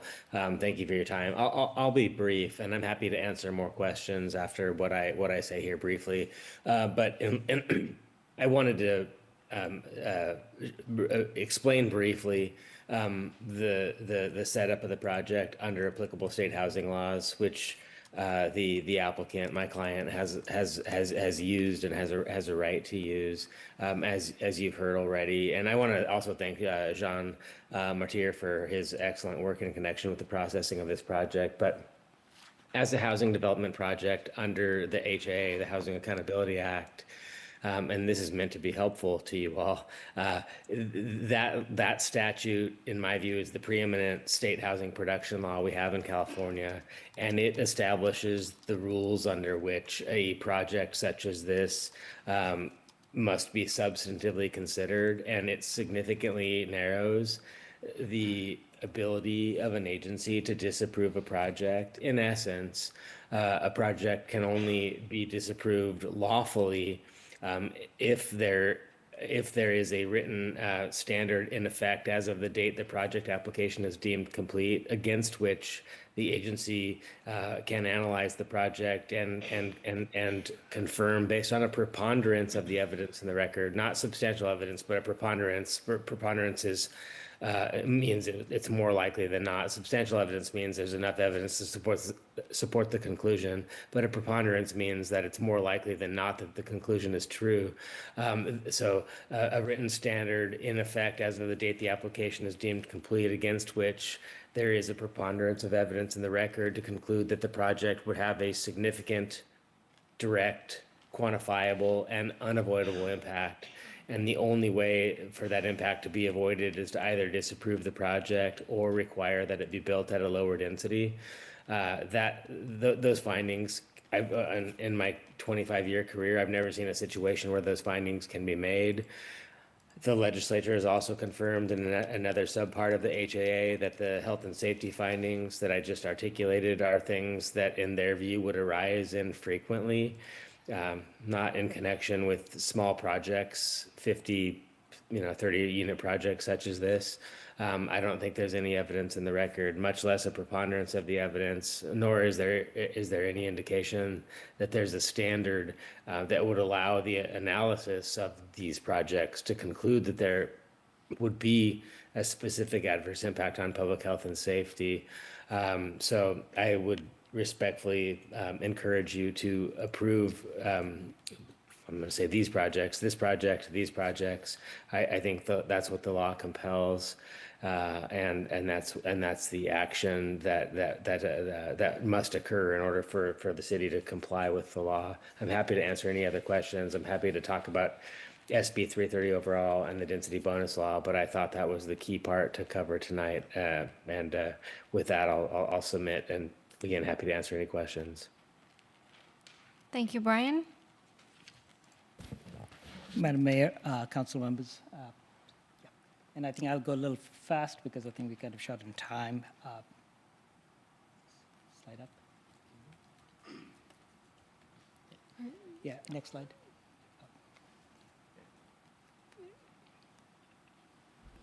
Can we get the slide shows? There we go.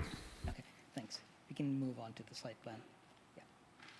Yeah, as you can see, and this is a small site, I think staff's already done a wonderful description on how the density and all that was achieved. I'm going to talk more of the design focus. The buildings are placed on the site, as you can look at it. The east-west buildings along Stevens Creek, they're kind of aligned to be fronting onto Stevens Creek. They match with the kind of like slightly more commercial tune. And as we move to the back, as we are conscientious and kind of like understanding that there were single-family neighbors and the density moved down, so the buildings are oriented in a different direction, 90 degrees, so that you have less windows or privacy looking down into those units at the back. So in some ways, if you'd kind of had the units back to back, you'd have all the units looking down into the single-family home. So it was a conscientious decision. Next one. Similarly, in terms of circulation, it does tie in with the other project, which you'll see later, but we had a centralized street system where you kind of have the central vehicular entry. The garages are hidden behind, so you don't have the vehicular garages visible for the entry. And you have a centralized parking system too, where the guest would come in and kind of walk to the different units, so you're not driving around.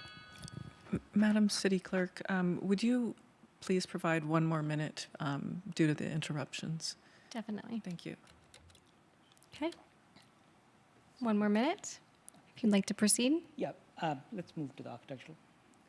Yeah, and I think as you can see, the architecture, it's much more square-shouldered. It's kind of a transition into more on the contemporary side and more on the commercial character because it's fronting on Stevens Creek. And, the materials kind of wrap around the building, so it's not just like the materials and the colors front onto the front of the building. And could you go to the last couple of slides? Back. And I just wanted to show you something. Yes. So as you can see on this, the top building that you see is the 3-story building that was presented at the Planning Commission. And the building at the bottom is the 2-story proposed end. And the unit, as Josh kind of mentioned it in the meeting, in his presentation, the 2-story unit also does not have a roof deck. The other units have roof decks, so you don't look down into the adjoining property. Next slide. And here, this is just isometric, as we can see, as like the comparison of the two buildings before and after. Thank you. Right. Thank you. Thank you. And now we go to council clarifying questions to either the staff or the applicant. Does anyone have any further questions? Vice Mayor?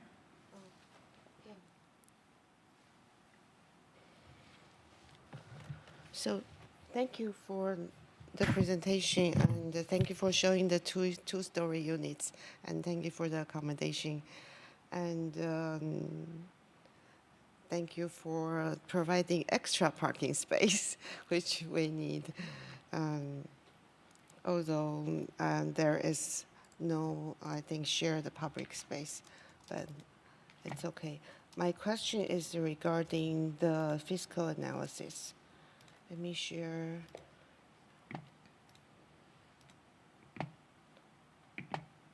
Okay. I did not find a peer assessment for the fiscal analysis, so I am assuming this is the one submitted by the applicant.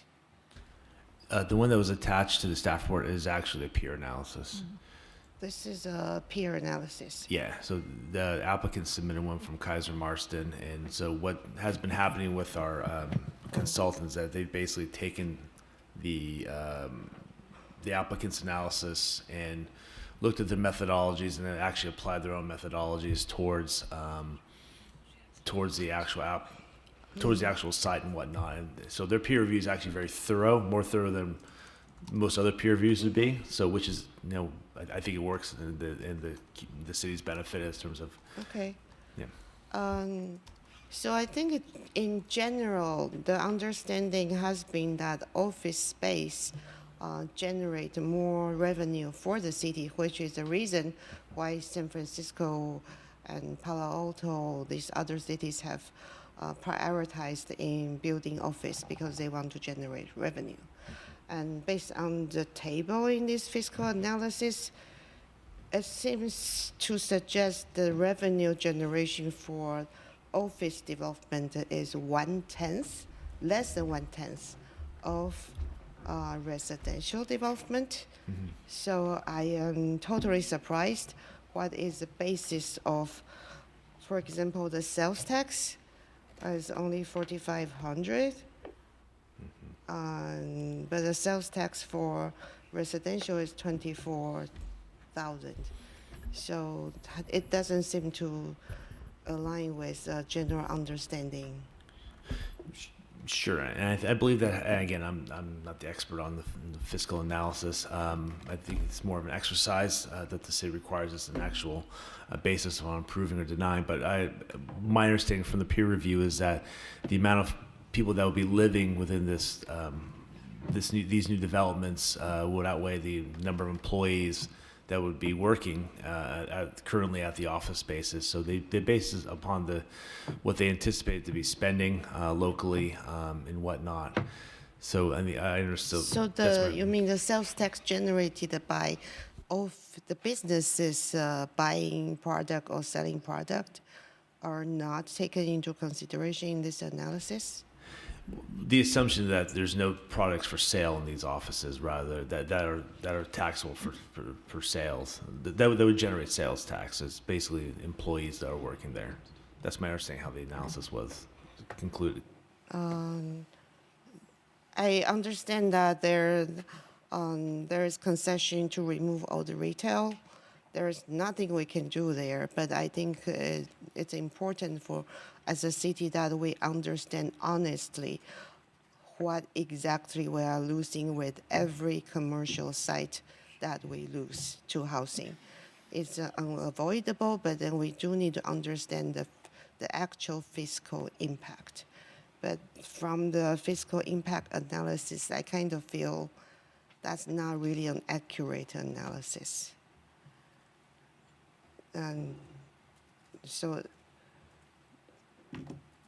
that's the opinion of the peer review, that they assume the businesses located there do not generate any revenue for the city. Okay. And okay, so I guess, and then also that it's assuming that public recs expenditure.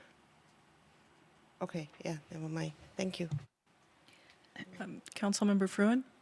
Yeah, I just wanted to clarify. Currently, the build out of the site is a commercial office building, right? That's correct. Yeah, okay. Because there's a number of offices that either are or have been there that are well known to, I think, most people, including the local district office of our member of the assembly. When I was practicing workers' compensation, there were a number of other attorneys who had their offices in this building. These are not people who are selling goods to anyone. They're selling services. Even our own code is going to regulate what sorts of things you can do in this type of commercial office, because we distinguish between commercial office and commercial retail, and sometimes even within that in certain areas of the city as to what you're allowed to do and what you're not allowed to do, correct?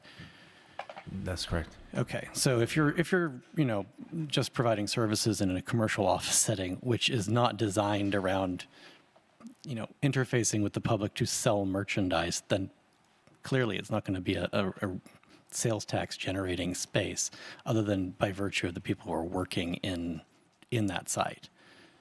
That's correct. I mean, the assumption of this peer review, from my understanding, is that the people that are you're basing your sales tax revenue of those who are working there, rather than anything sold on site. Yeah, and as an older commercial office building, this was not subject to our current heart of the city specific plan that requires this, ground floor retail. That's correct. Yeah, so the concession that's being taken against ground floor retail is a prospective thing, not something that is currently existing on the site. That's correct. Okay, I just want to make sure that's clear to everybody. We're replacing an office building here if this is approved, not, a strip mall. Thank you. Councilmember Mohan, followed by Vice Mayor. I wanted to follow up on the fiscal impact chart that you had, and I had this question for staff this morning about the the sales tax, and my understanding is that the sales tax figure is a projection or an estimate based on how much spending someone who lives in a resident or a resident of this unit would be spending. So it's sort of a little far-fetched, but I did read the peer review, and there's some basis for how to calculate the sales tax based on the residents of this building. Am I understanding it right? That's correct. It is a projection of what they would believe a resident would be spending, and then calculating about how much of that spending would be within the city limits, and contributing towards the general fund. Thank you. Vice Mayor? Thank you. My understanding is a large portion of our sales tax is B2B tax. Do we know what's the percentage of that? Because a business, even the service business, they have to purchase equipment, software, office things. Therefore, or even software product, they generate B2B sales tax.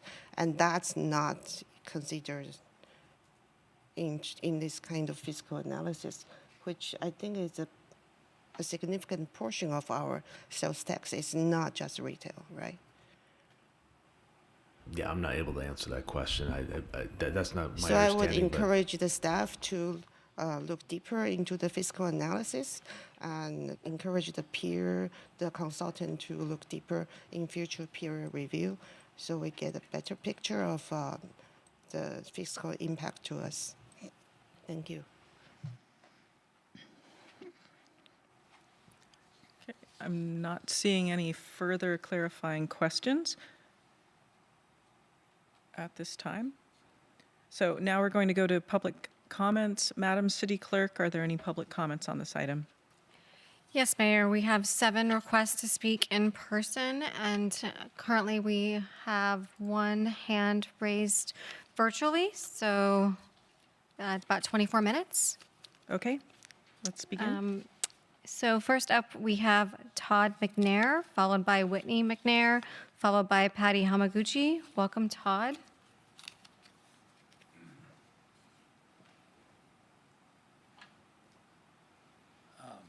Thank you very much, Council. My name is Todd McNair. I reside and a homeowner at 20074 Wheaton Drive.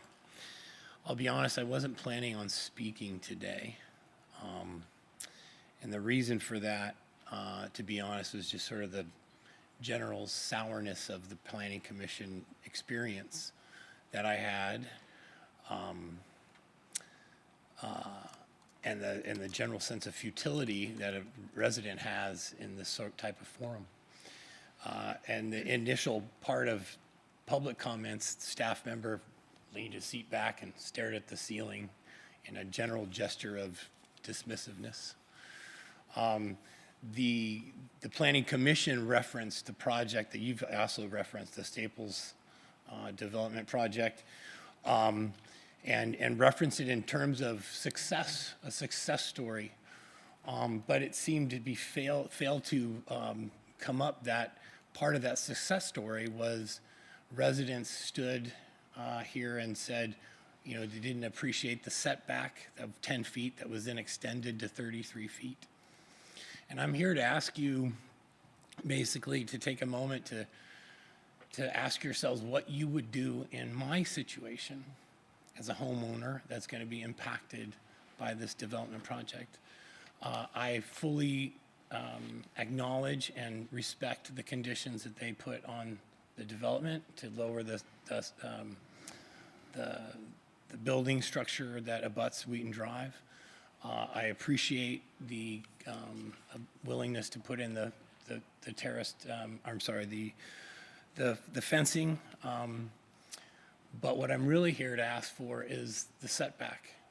The Staples project, as you've referenced today, even went from 10 feet to 33 feet as a direct result of community input. We're asking for a similar increase in setback, 14 feet. That is less distance than I am to you. And I just think it's reasonable. And our requests are reasonable to increase that setback to 20 feet, 25 feet, 30 feet. It's certainly reasonable.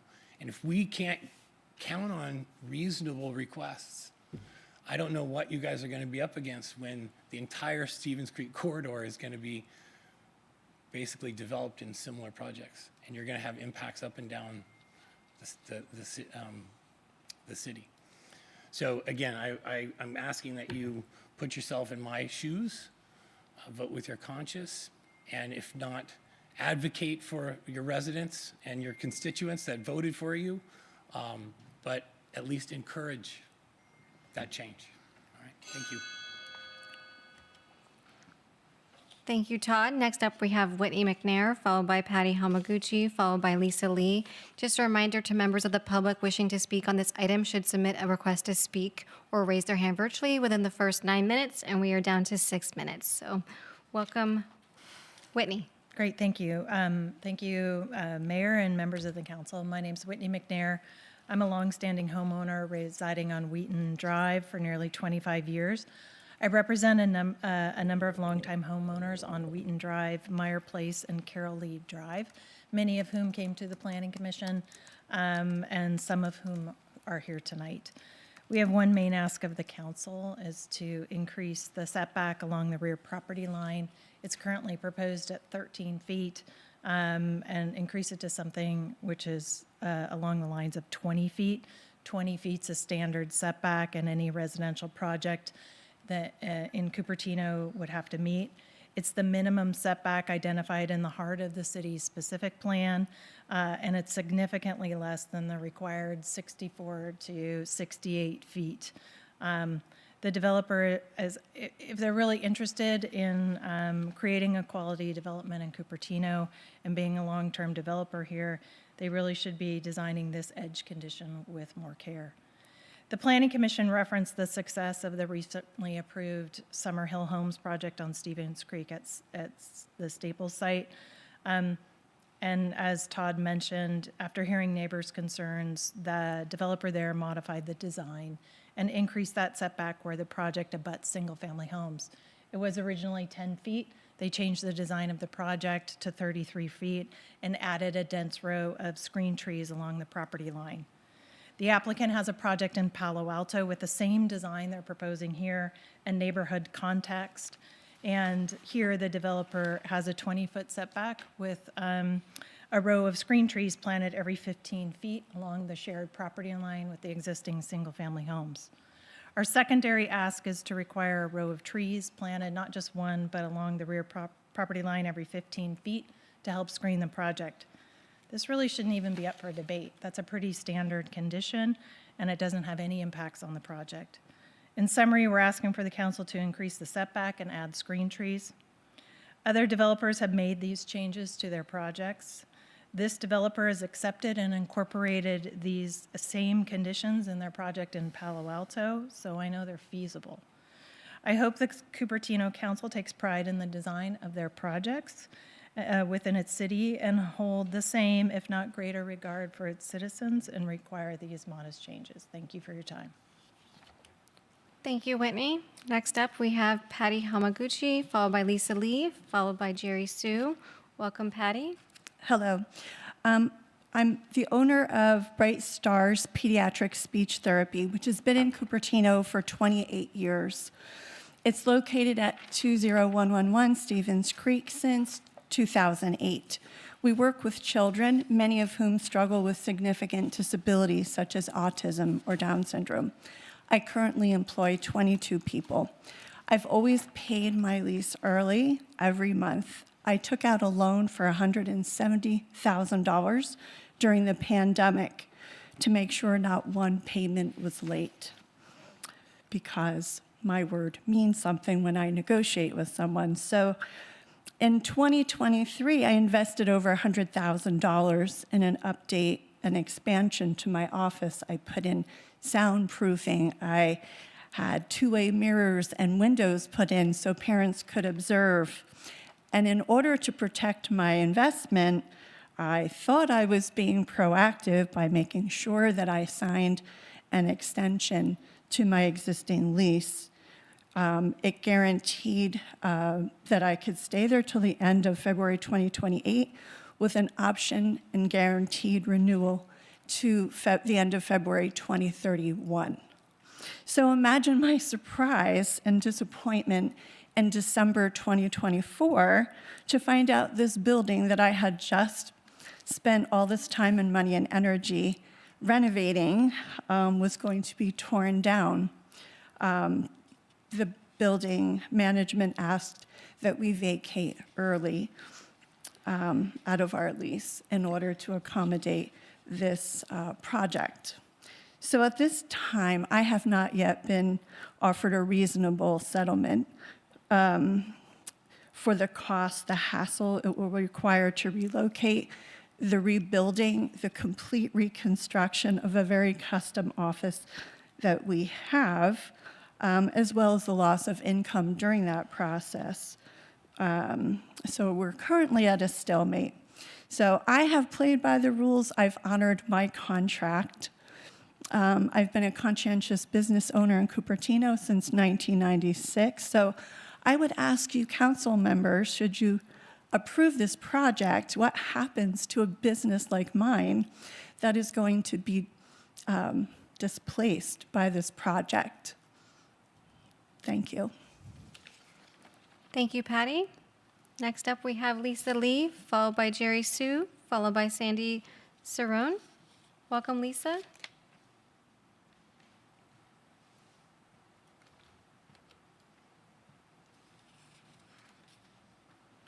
Hi, I'm Lisa Lee. My family has bought and has lived in our house on Wheaton Drive since 1974. There was a gentleman here earlier holding a sign asking for fair housing. And the developer actually talked about high-quality housing, and that's what I'm here asking for.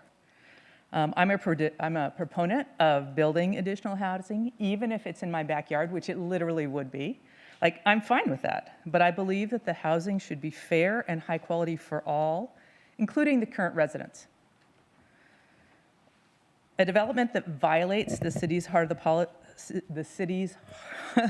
Cupertino's heart of the city policies, most notably the setback, is not fair. The development that you're voting on puts a 2 to 3 story complex less than the distance from me to you from my property line. Those are buildings as tall as the inside of this building, that distance away.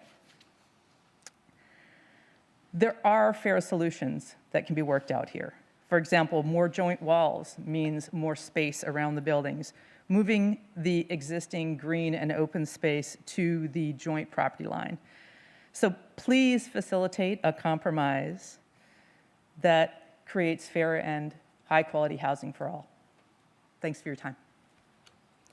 Thank you, Lisa. Next up, we have Jerry Sue, followed by Sandy Cerrone, followed by Tracy Kozosharon.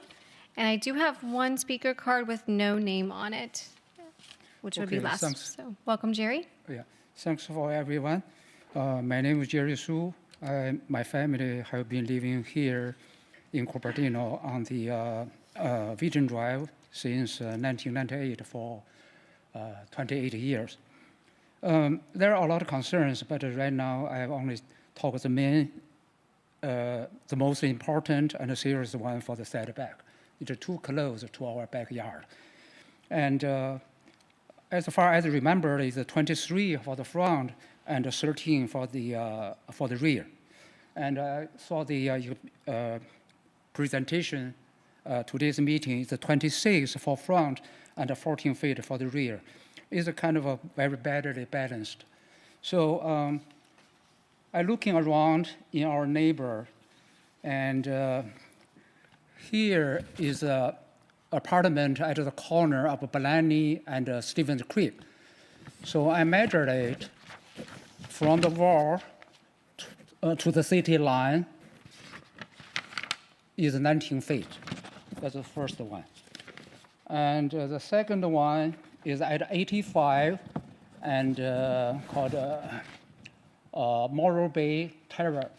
So from the the building here to the city line Would you like to use the is projector? 18 feet. Is 18 feet. And also on the same compass for the big building, also there's a stream in the creek here. The measurement there is 21. So none of them will be reached 23 or 28. But for our backyard, my measurement for the green landscaping is 15 feet right now. So if it's 13, even cut 2 feet there, raise a 2-story building there. It's too close. So I think make it balanced and fair. The developer could cut a little bit for the front and shift it to the rear. The first way you can change that. And the second, I noticed on the design map, if the proportion is correct, there is a green landscaping there. The width will be about double the size of the rear setback. So consider here the 13, there will be 20 or more, 23, 25, something there. So they can shift a portion or remove it from the middle of the compass to the rear. So it doesn't need any change for the building, but just shift this area to the rear and can raise the setback for the back. So that's another way can consider. And another way, there is a public parking here. So also on this one, give me 1 minute. There's another one. Thank you, Jerry. That is your time. Okay. But anyway, I would appreciate very much if you can make some change before approve. Thank you. Thank you, Jerry. Next up, we have Sandy Cerrone, followed by Tracy Kososharon, and we have a speaker card filled out with no name on it. Welcome, Sandy. My name is Sandy Siren, and I live at 20064 Wheaton Drive. And do you realize in approximately a 4-city block area that it's Blaney, Forest Avenue, Randy Lane, and Stevens Creek, there are 3 schools, a junior high, a grade school, and a preschool. So in the morning, when the kids go to school, and in the afternoons when they're being picked up, there are cars that are lining up on both directions on Blaney, blocking driveways, intersections, everything on Forest Avenue, so people can't even get out of their driveway to leave. And it's very hard to get out of our neighborhood. We live on Wheaton Drive to get out onto Blaney during those hours. So basically, there's 2 to 3 hours a day when it's hard to get out of our neighborhood. So in that same 4-block area, out the Stevens Creek side, they plan to put those 2 projects. One is 57 units, 132, which is a total of 89. So let's say there are 2 drivers in each home. And that's being very generous because I do have a fellow on my street that has 4 to 6 cars of his own. So that would be 178 drivers and probably 178 plus cars. And all of these would be spilling out onto Blaney, Randy Lane, and Stevens Creek all day long, in and out, in and out, in and out. That's much different than an office building where they come in the morning and they leave at night and it's very quiet. So the kids also walk from Stevens Creek to those schools and come from Homestead to our area to go to school. And drivers will come from Homestead and they will try to turn into the school, and they are afraid the person coming from this direction will get in front of them, so they totally block the intersection. So that is why the entire street, and that's right now. That's before all of this development takes place, and maybe possibly 200 more cars, and all these people are coming to school and walking and going to this school in our area. So they basically said that these cars stop on Blaney, these kids are walking. This is definitely a health and safety issue for these kids. Thank you, Sandy. That is your time. Next up, we have Tracy Kozosharon, followed by a no-name speaker card. Welcome, Tracy. Hi, thank you. So I'm Tracy Kasolsharon. I'm currently the vice chair of the Planning Commission, and I am speaking on behalf of myself tonight. We did have an in-depth discussion to understand how this project could accommodate more of the community requests during our meeting. I actually went through the entire list of community asks with the developer, increasing the setback, increasing number of trees. At that time, these things were not desirable to Dividend Homes, although it does sound like the trees are under consideration now, which is great. I did want to clarify for the public record that the Staples development was mentioned in the Planning Commission meeting, but I'm not sure it was intended to be singled out as a success story by the entire commission. The Staples development was different in the sense that it did have a much larger rear setback, but those were 3-story buildings. And so it's just a different project and not exactly comparable to this one. And that developer did not reduce them to 2 stories adjacent to the neighbors. It also does sound like the additional trellising is under consideration, so I appreciate that from the developer.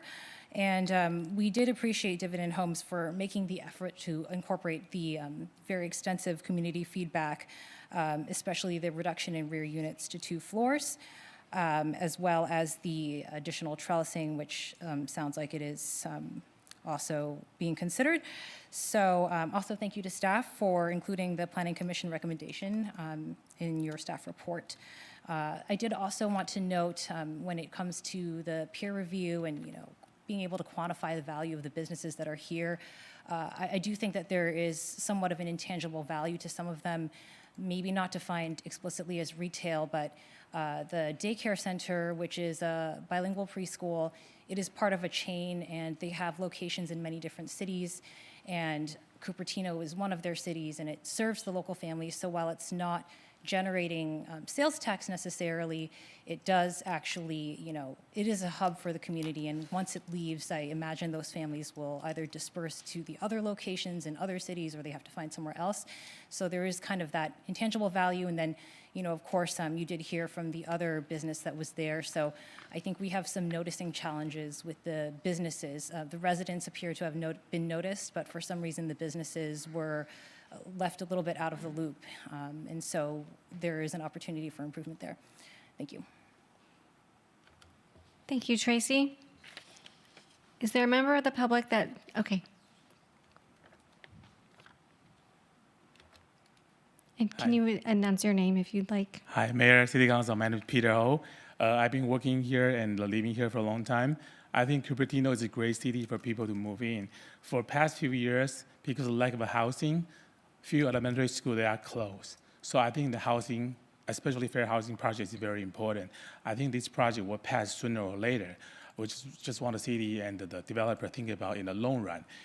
We actually have a local event before, and some project near the Memorial Park before. They are being successful cases passed. So I think this case is very important. I know everybody is working on the better solution for both ends, but I think in the long run, for the Cupertino to become a better city, we need more housing, fair housing, affordable housing as well for people to move in. I hope that we can consider in the long run, balance the pros and cons and make a wise decision for everybody, or especially the residents for here. That's my short answer. Thank you. Thank you, Peter. Mayor, we will move to members of the public wishing to speak virtually. We have one hand raised.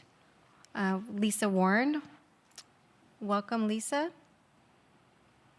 Thank you. So I'm not sure where I should start. I guess I'll start with the fiscal impact analysis. I consider that wonky. I'm no expert, but one scenario is the residents will be spending. Well, where are residents going to be spending when all our retail goes away because all we're going to get is housing? They're not going to be spending here. It's not going to benefit us. And that's just a fact thanks to what the state has decided to do to take control over what cities used to have control of. And that's a reminder to let anybody know that's listening. 15 years ago, our bigger problem started with state. The city's hands are tied in many ways, and the state has failed every city in the state by maneuvering how they have maneuvered. That's my opinion. It's the opinion of many. And there are examples of it all over the place. And even this, you can use housing element, or you can use this AB or this SB. It's so entwined in a mess that's why we're having these kind of discussions, in my opinion. And very simply put, I feel for the residents on Wheaton, et cetera. If I lived there, I would be right with them asking for more help to not intrude on them. I feel their pain. I want to know, because this is a question I think every development needs to be asked, or the public needs to know, will dark sky and bird safe requirements be applied to all of these types, no matter what law they decide to use? I need to know that. I think we all need to know that, because that is an added burden on nearby neighbors if it's not done. Yeah. The feathering and the other things that the developer has already agreed to, great.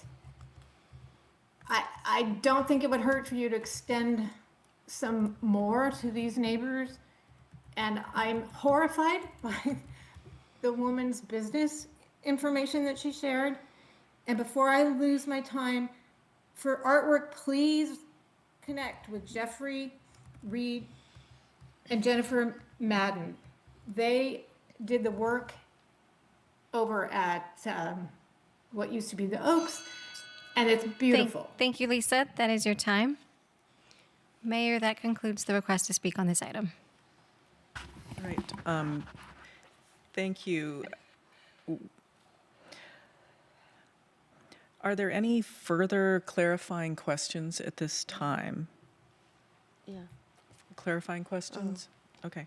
So please ask them now. Otherwise, I will be closing the public hearing. Okay. So Vice Mayor. one public member mentioned about a potential parking adjustment that he didn't finish. I am curious. Can we ask him to come? He was proposing a potential adjustment for to allow space for setback. Okay, let's allocate 1 minute to that. Do you think that's adequate? Okay. The person who has all the pages. Is that Mr. Was that Jerry? Is that you? I can't remember. Yeah, I'm put it on curious. Could you put it on the projector that everyone can see? And you didn't finish your last part about a proposal to maybe adjust parking spaces to allow more setback. Yeah. Yes, and it should display shortly.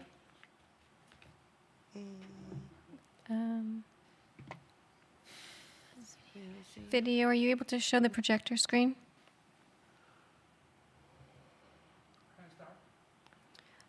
We're just waiting for your projection to display.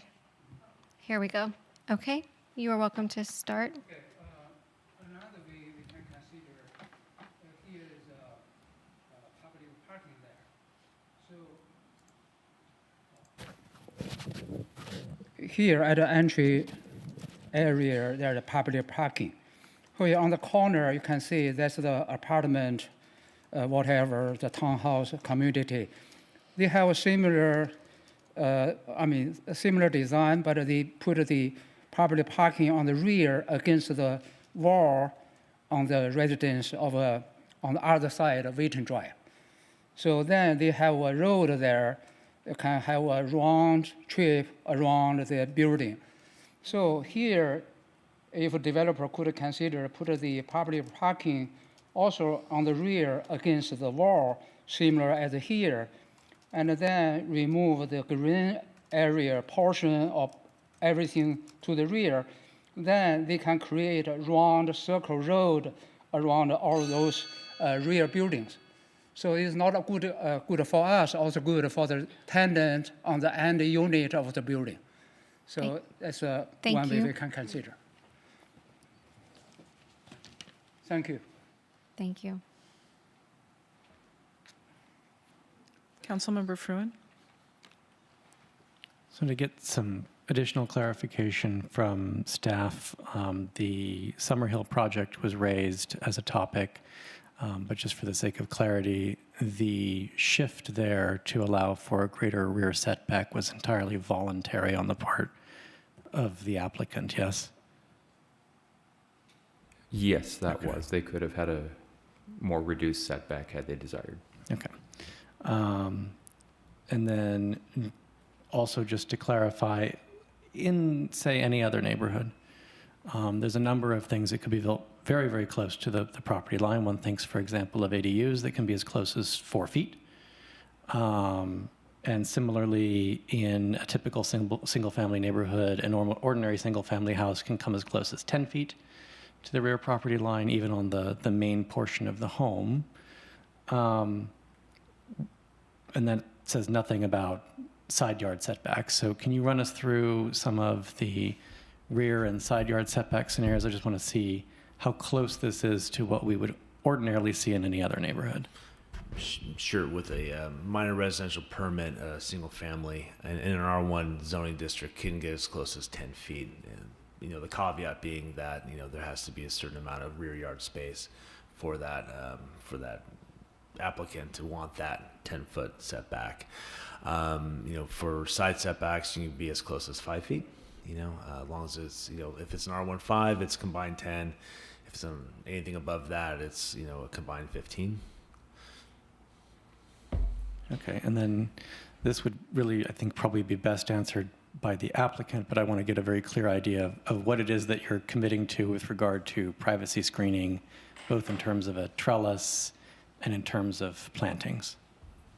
Sure, no problem. We're agreeing to add a 2-foot trellis along the rear property line to go on top of the existing 6-foot sound wall, and then we're agreeing to add a tree in each of between the two projects. There'll be 6 private yards in total, and we'll plant a tree in each one of those yards. That's what we're committing to. That, and then the 2-story units along the rear property line.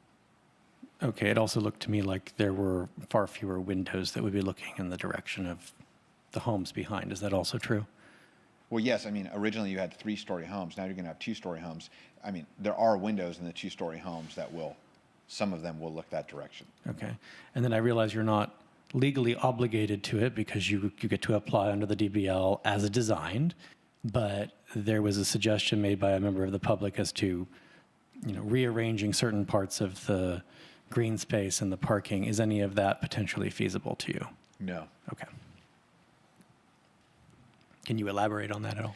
Well, yeah, I think, you know, we spent time, we had a community meeting. I met with the neighbors and had coffee with 2 of them. I understand that they're not happy with the end result.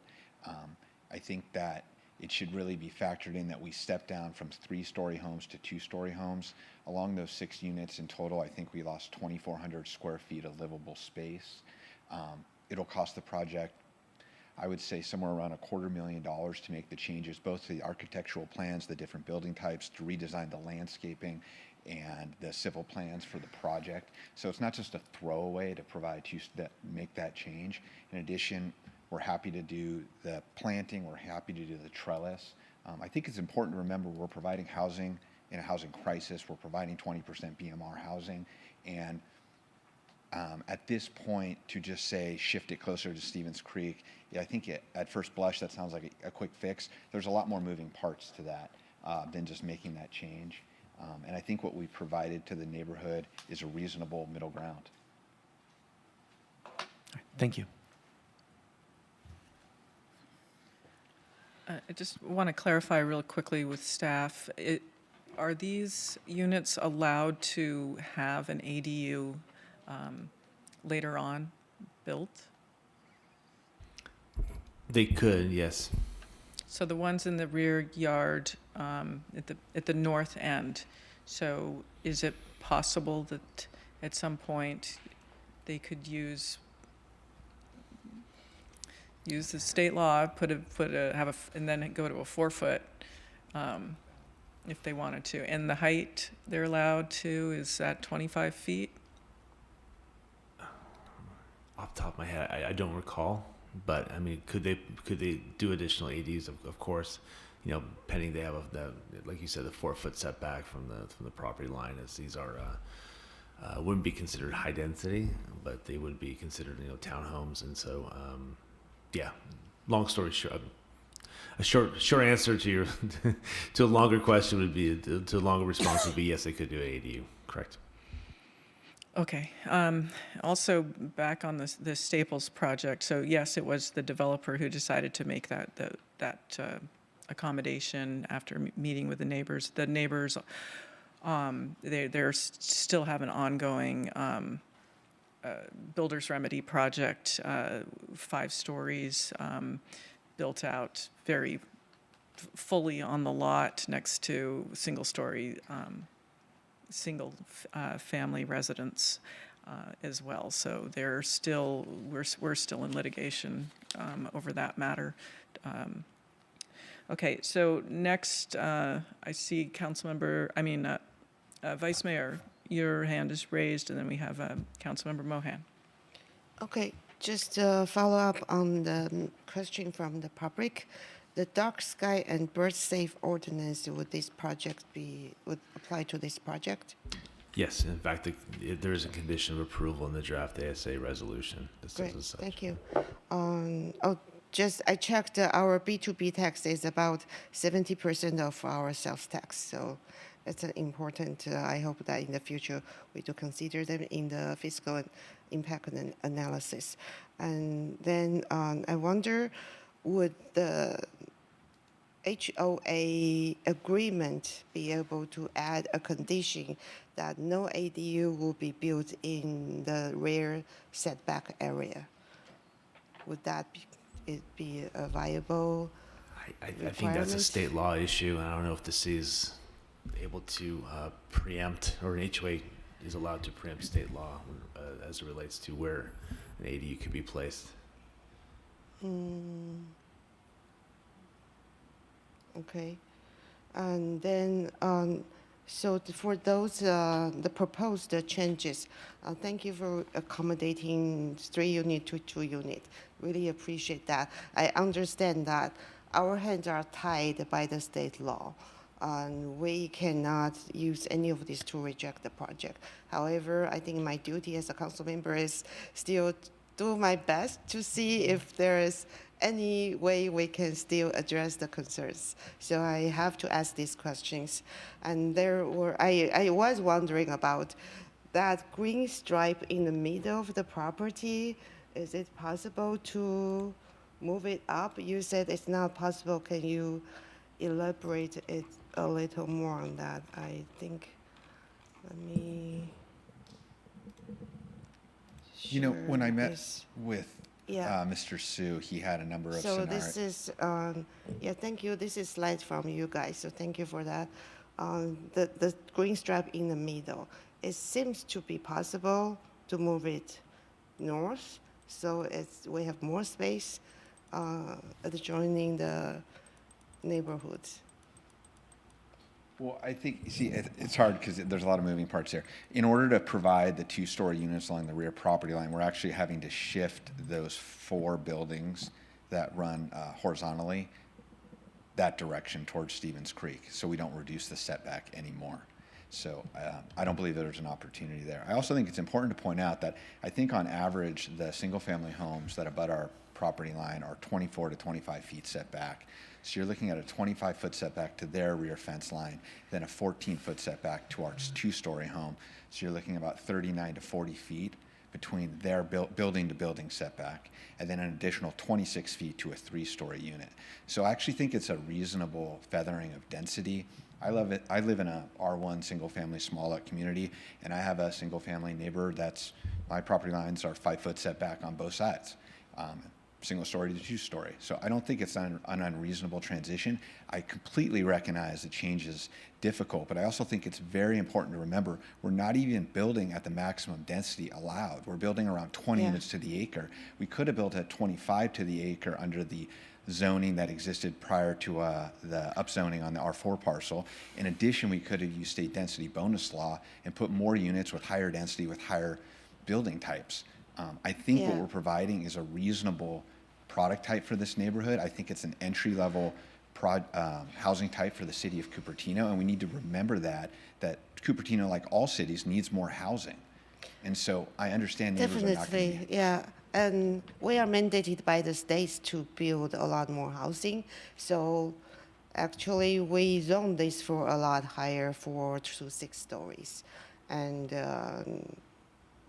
I would prefer we have 4 to 6 stories, since we do need the unit. But even whether we have 4 to 6 or townhome, I do still want to explore all the possibility that we can address the concerns. So it's not at all possible to move it further south a little bit. No, we're not comfortable making a change at this point. I'm sorry. Thank for the suggestion about putting the parking in the back. I think that works when it's for the other side, which is a corner lot. So maybe for future projects that's at a corner lot, maybe that's something the planning staff can suggest to the developer, put parking near the single-family home. Yeah, but I think it probably doesn't work for this project. Thank you.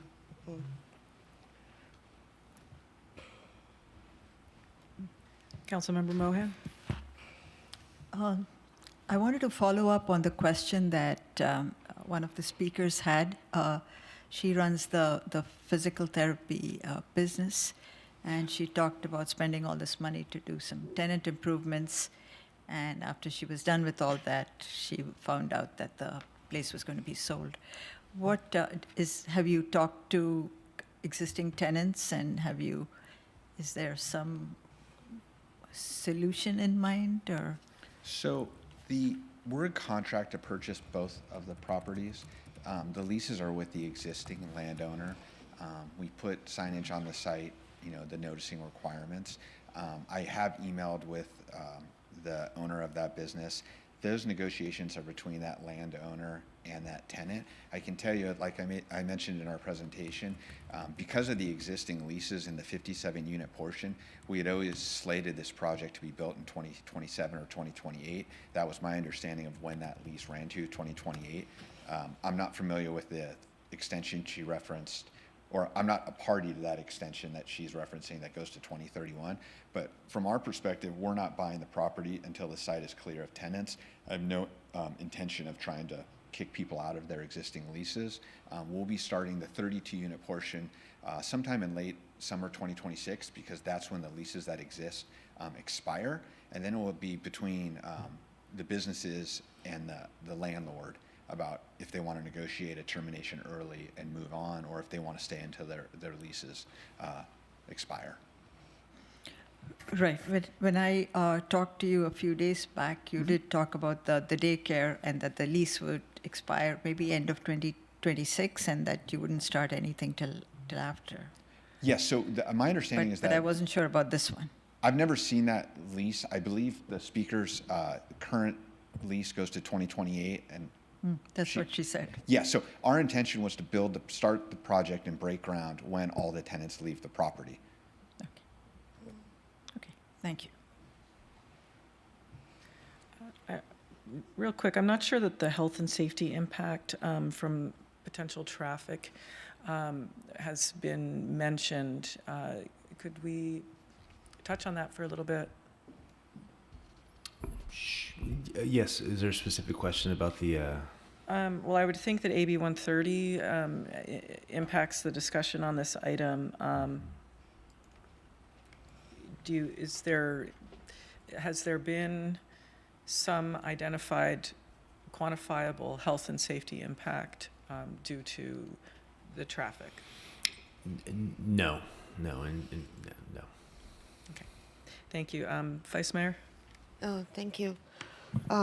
We do need housing. However, businesses do provide essential services which make our quality of life better. So I do want to, again, understand the impact of business. So what's the occupancy percentage right now on this building? Do we know?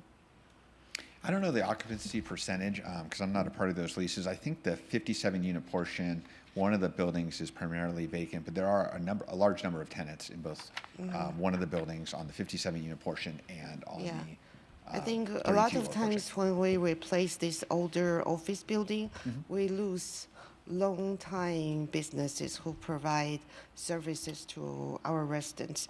So I'm just trying to understand, besides the essential service to special need, what other, and the daycare, what other businesses are we losing?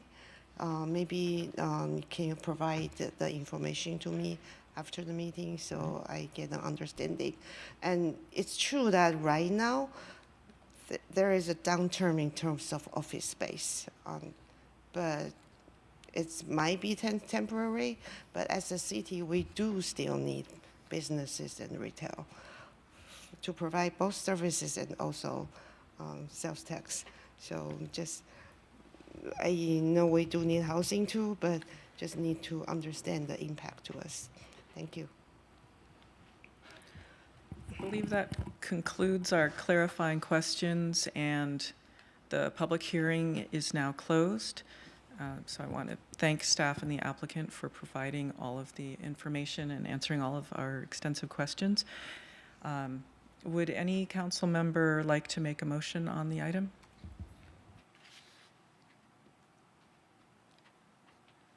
Sure.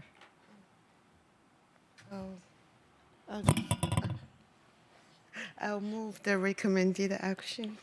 Thank you. And do I have a second? Second. Okay, thank you. If I can just ask. Open this up for comments. Councilmember Freund. Yes, I wonder if there would be perhaps some supplemental direction that we could offer to the city manager with respect to developments, frankly, that are like this, that have tenants that are still in them, for our economic development manager to develop a plan to help with folks who might be getting displaced over time. I think that the vice mayor's comments are readily understood. That would be great, because I was thinking the same thing. Okay.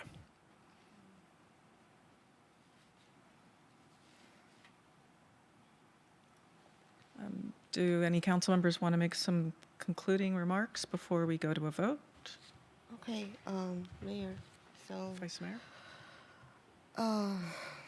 I wish the setback could be bigger, but given the pressure under which the state is giving us, this actually, you guys locked out because the next project could be a 6-story building. So I think these are townhomes. It's the least impact buildings. It does have the impact that the extra units we are required by the state to build have to be pushed actually to other sites in Cupertino. So other area will have actually bigger impact because developers are building less units than required on this site. So I sympathize the impact to the adjoining single-family home. I think I really appreciate that developer. I think every developer that I've met with, they have tried to accommodate community requests like this. They have even lowered the building, which to them is an impact on their income. So I really appreciate the developer's willingness to do that. Of course, we can't get everything, But still, this is a project I would support. And thank you, the staff, for all the good work on the project. So looking forward to seeing them. But yeah, I agree with Councilmember Fruin. We want to have see how we can help the existing business, especially the long-term ones that have existing lease, how we can help them to relocate. Thank you.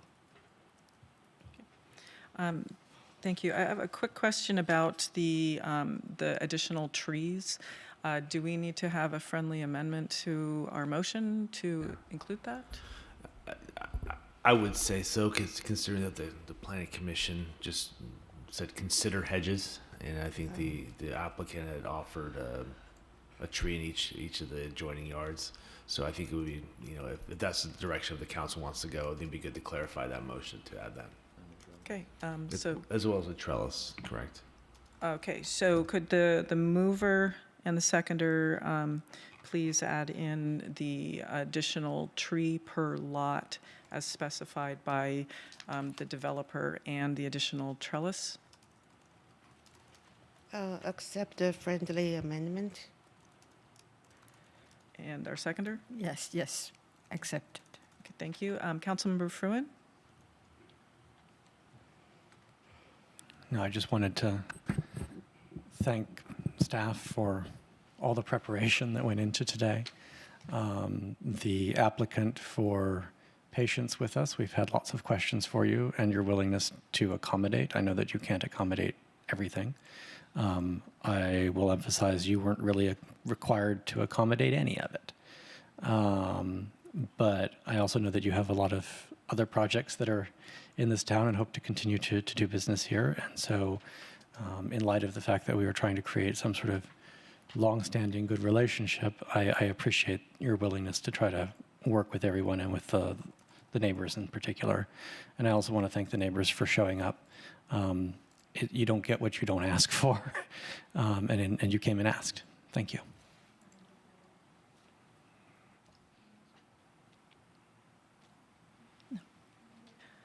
Okay, so I also want to echo my fellow council members and thank staff again for all their work on this item. I'm well aware that the project could be much more dense, a lot taller, and I'm sure a lot more difficult for the neighbors to handle. We do have projects like that which are in the pipeline that the neighbors are going to have to contend with, and they were not given any chance to try to negotiate with the developer, and it's since 2019, it's been like that, where the housing laws have really tied our hands. For items of health and safety impacts, it's next to impossible to ever see one that actually has any teeth. It's really a difficult route to try to get a project changed because of that. I hope you do have an opportunity to look at the written communications with regards to the public art and look at what's already been built so that we're really adding something of beauty to the city that we appreciate.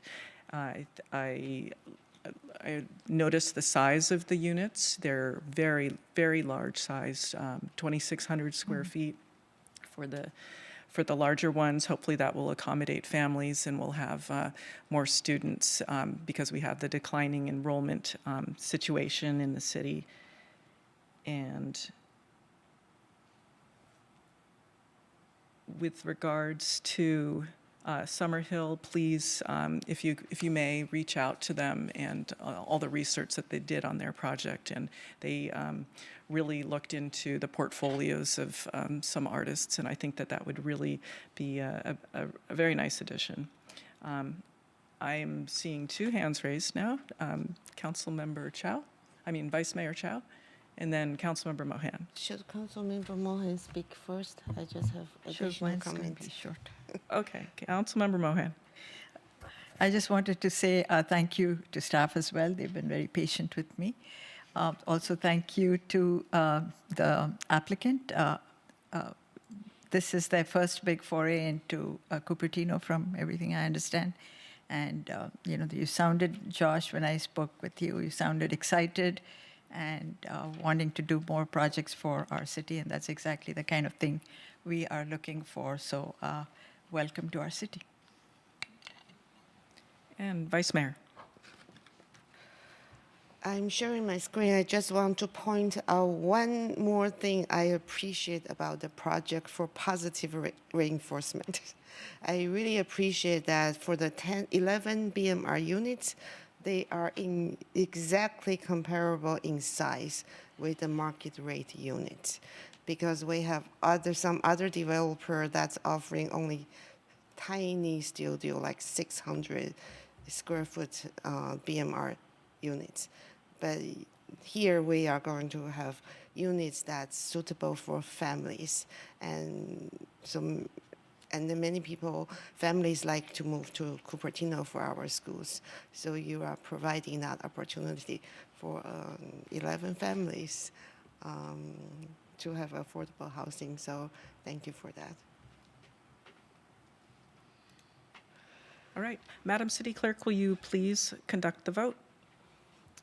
It's ready for you now. Please vote with your lights.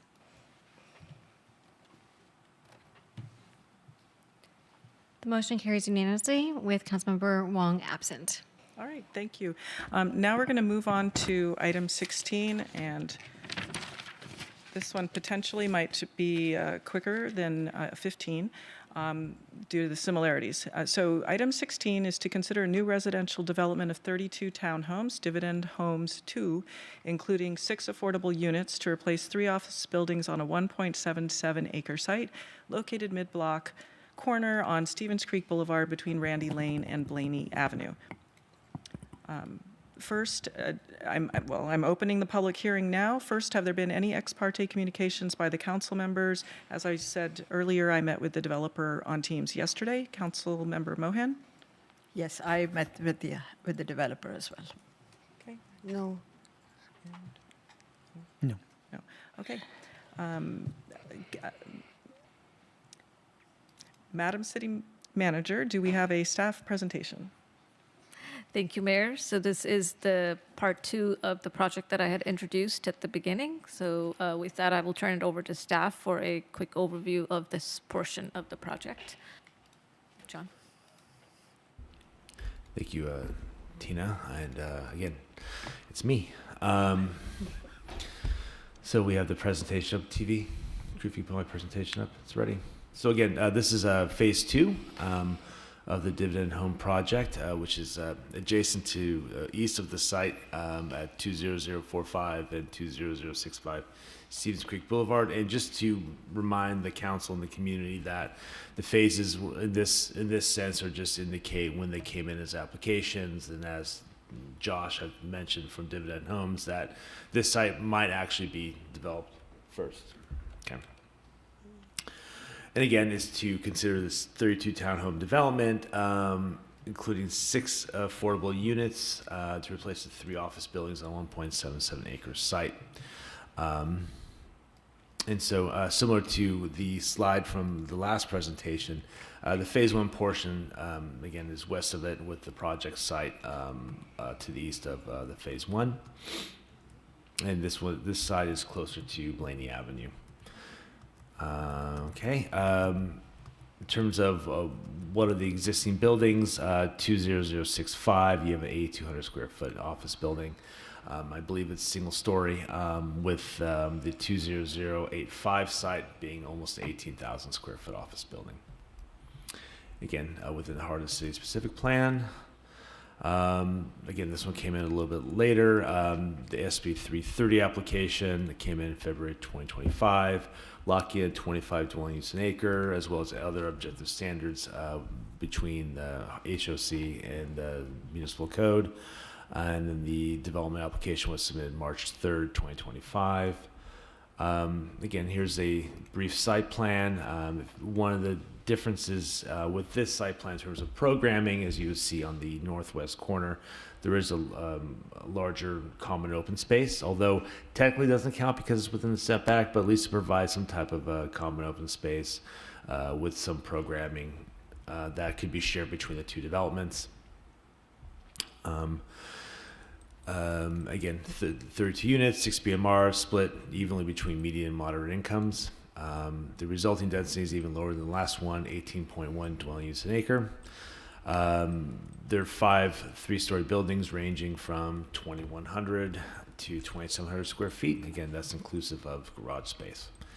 Again, qualifies for density bonus. The concessions and waivers, similar building bulk, front setback, side and rear setbacks, as well as the terracing in the rear, tandem spaces, and the common open space.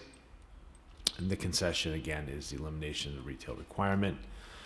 Parking reduction, it's allowed by statute because it's a density bonus project. They're required to provide 60 spaces, but with their 2 enclosed spaces per unit and 5 additional spaces that are unenclosed and shared, you come to a grand total of 69 spaces that will be provided, therefore 9 more spaces than what is required.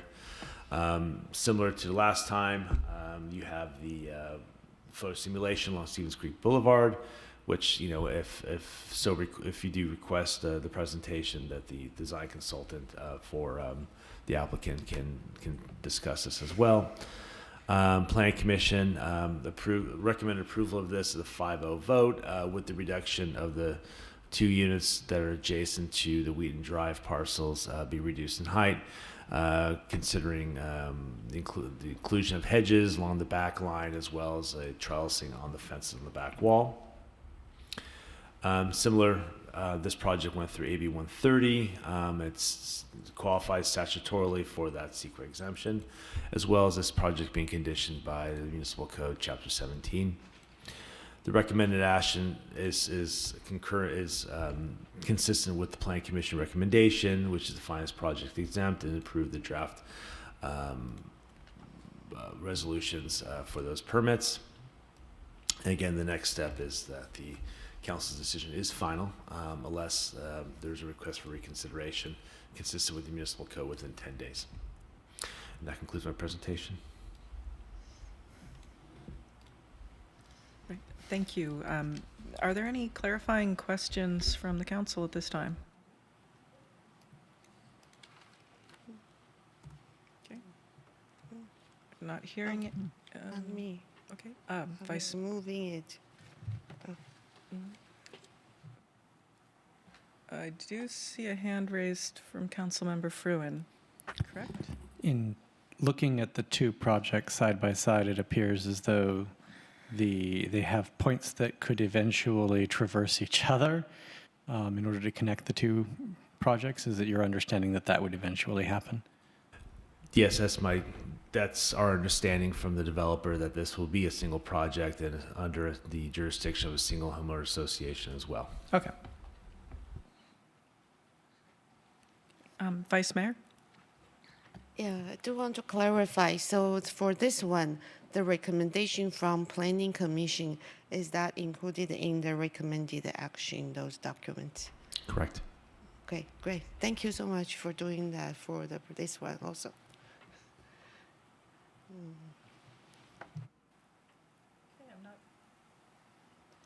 I'm not seeing any further clarifying question requests. Madam City Manager, do we have a presentation from the applicant? I believe there's a brief comments from the applicant. Yeah, I'll just make some brief comments. Thanks, everybody. Josh Frotzis, Dividend Homes. Just to confirm, the plan is to ultimately punch the road through on the back. We had to do them as 2 separate applications because they were 2 separate landowners, and if anything came up with one of the sellers, we wanted to make sure we had standalone projects. This project will be commencing in the summer, this coming summer, 2026. Has a really nice common area along the back, same elevations, same floor plans. Ultimately, it'll live like one overall project under one HOA. We thank you for support. Happy to answer any questions. Okay. At this time, are there any clarifying questions of staff or the applicant? Councilmember Fruin, followed by the Vice Mayor. It's become somewhat more popular amongst a lot of developers who are doing these types of townhouse projects to include in the CCNRs or in the homeowners agreement that they are going to park in their actual garages. Is that something you intend to include in your CCNRs? We don't actually typically do that. We don't really like to tell private landowners what to do with their property. I do understand the concern that sometimes in tandem units or side-by-side units, people store their personal items, but we're a pretty firm believer in property rights. Okay. Vice Mayor, followed by Councilmember Mohan. So would there be two separate HOAs? No, the plan is, well, it'll be a phased development, but we'll have a master HOA. But it'll be one HOA. Correct. Okay, that's good. Thank you. Because I had another case where a property was sold to 3 different people, and then they have 3 different HOAs, and that's create administration work for the city when they disagree with each other. So this is good, yeah. Okay, Councilmember Mohan. So the most significant sort of disagreement between the residents on Wheaton and you is the setback. Is that the one big unresolved issue? I think that's an accurate statement. That is the only one. Mm-hmm. And there's not much, as you said, there's not much you can do about it. No, and I think it's important to recognize there's only 2 homes that side abut the rear property line here, and then it's common area. So I think it's a fair condition. There's 2 homes, what? There's only 2 homes because the units towards the rear property line are sideways. If you pull up the site plan, there's only 2 homes that actually abut the rear property line, and those will now be 2-story homes. So what I'm saying is Okay, I feel it's a fair transition. So you're talking about the 2 homes in the new development? Mm-hmm. Yeah, thank you. Vice Mayor? So I'm trying to put the 2 sites side by side. So I understand. There will be an entrance road that goes from one to the other. They will be connected. If the TV crew could show my screen, I have it up. Oh.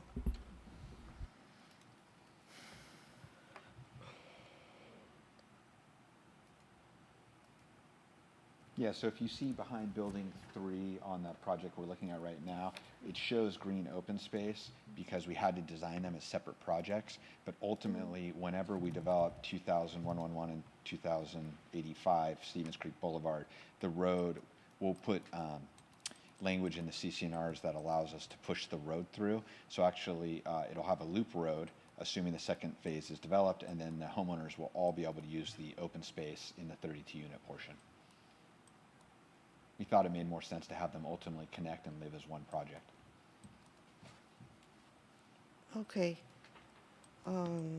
So there will be the middle red line. Would there be like a walk path to walk through? Oh, the middle red line is just to show you. Sorry, I can't see it on the screen anymore. But that just shows you where the current parcel line is. It's just a property line that will disappear. Essentially. So there is no walk path to the open space. People need to walk on the road. I'm just. Well, there's sidewalks next to buildings. Sidewalks. Yeah, they'll Okay. connect there. And just curious about the fire exit. So fire engine road. Yes. How is? So we meet all fire turning radiuses. We did a lot of work on that. There's also on the, east side of the project that we're looking at, you can see it kind of midway up the property line. There's an existing EVA that is in place, and we're actually maintaining that EVA right there in the exact same location or approximate location. So fire will have that'll be up to fire if they want to raise curb or bollards, but there'll be an additional access point for fire safety. Okay, and where are the garbage disposed? The garbage. Well, all homes have individual bins.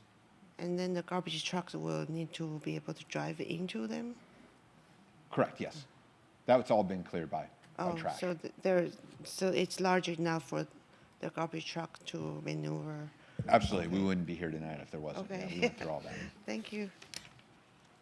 It looks narrow, but I guess you know what you are doing.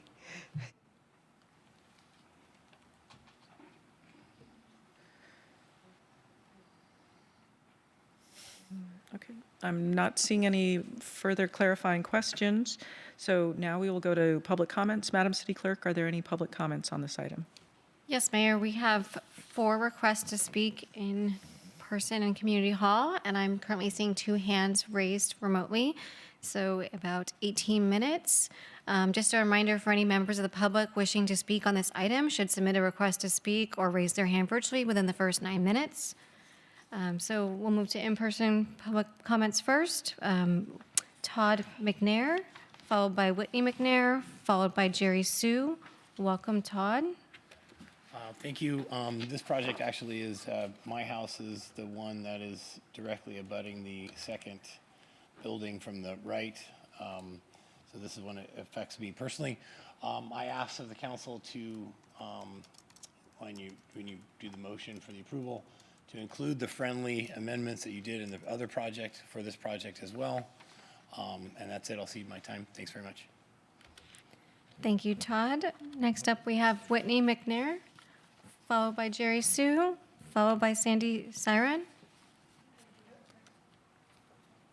No requests? Okay, thank you, Whitney. Next, we'll move on to Jerry Sue. Did you want to speak again, Jerry?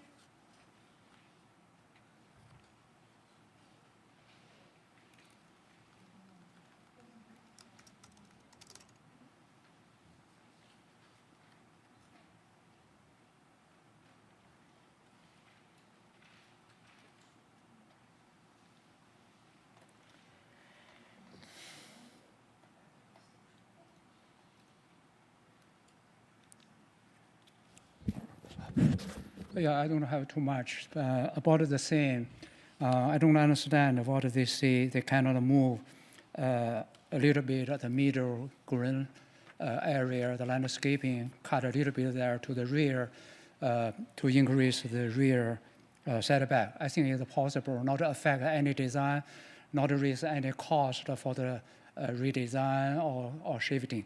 So I think it should be considered. And the second one, I just heard for the fire line. So right now, all the driveway between the rear buildings is a dead end. So if the fire happened in between the 2 buildings, there's just green area there, the fire station cannot reach there. So if they raise the rear setback and create a round road there, so that'd be good for the setback, solve the setback problem, also give good situation if a fire happened in between the buildings. So there's a dead end there. It can make a circle road around the rear buildings. Okay, thank you. Thank you, Jerry. Next up, we have Sandy Siren. Did Sandy want to? No? No additional comments? Okay, thank you. Next, we'll move on to the request to speak virtually. 2 hands raised. We have Lisa Warren, followed by San Rao. Welcome, Lisa. Thank you. I'm just going to add what I couldn't fit into my last 3 minutes. Actually, I thought of a new thing. So these have, per the developer, some of these units have rooftop space. So if the neighbors on Wheaton, et cetera, are concerned about privacy, I hope that the units that have rooftop open space are somehow shielded from looking down upon the homes behind them. That's not been discussed. I'm also wondering if there's any solar in the plan with flat roofs and rooftops, maybe not, but it would really be great if there was, and I don't know if there's any city requirements for some of that or state requirements. It's kind of a mystery. And I also want to thank the Vice Mayor for clarifying the bird-safe dark sky. That's much appreciated.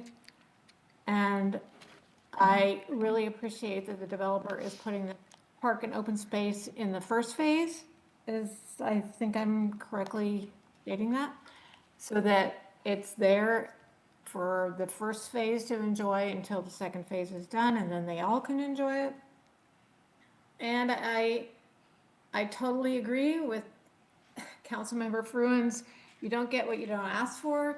So neighbors, please keep asking, because it's the only thing we have we can do. Thank you. Thank you, Lisa. Next, we have San Rao. Welcome, San.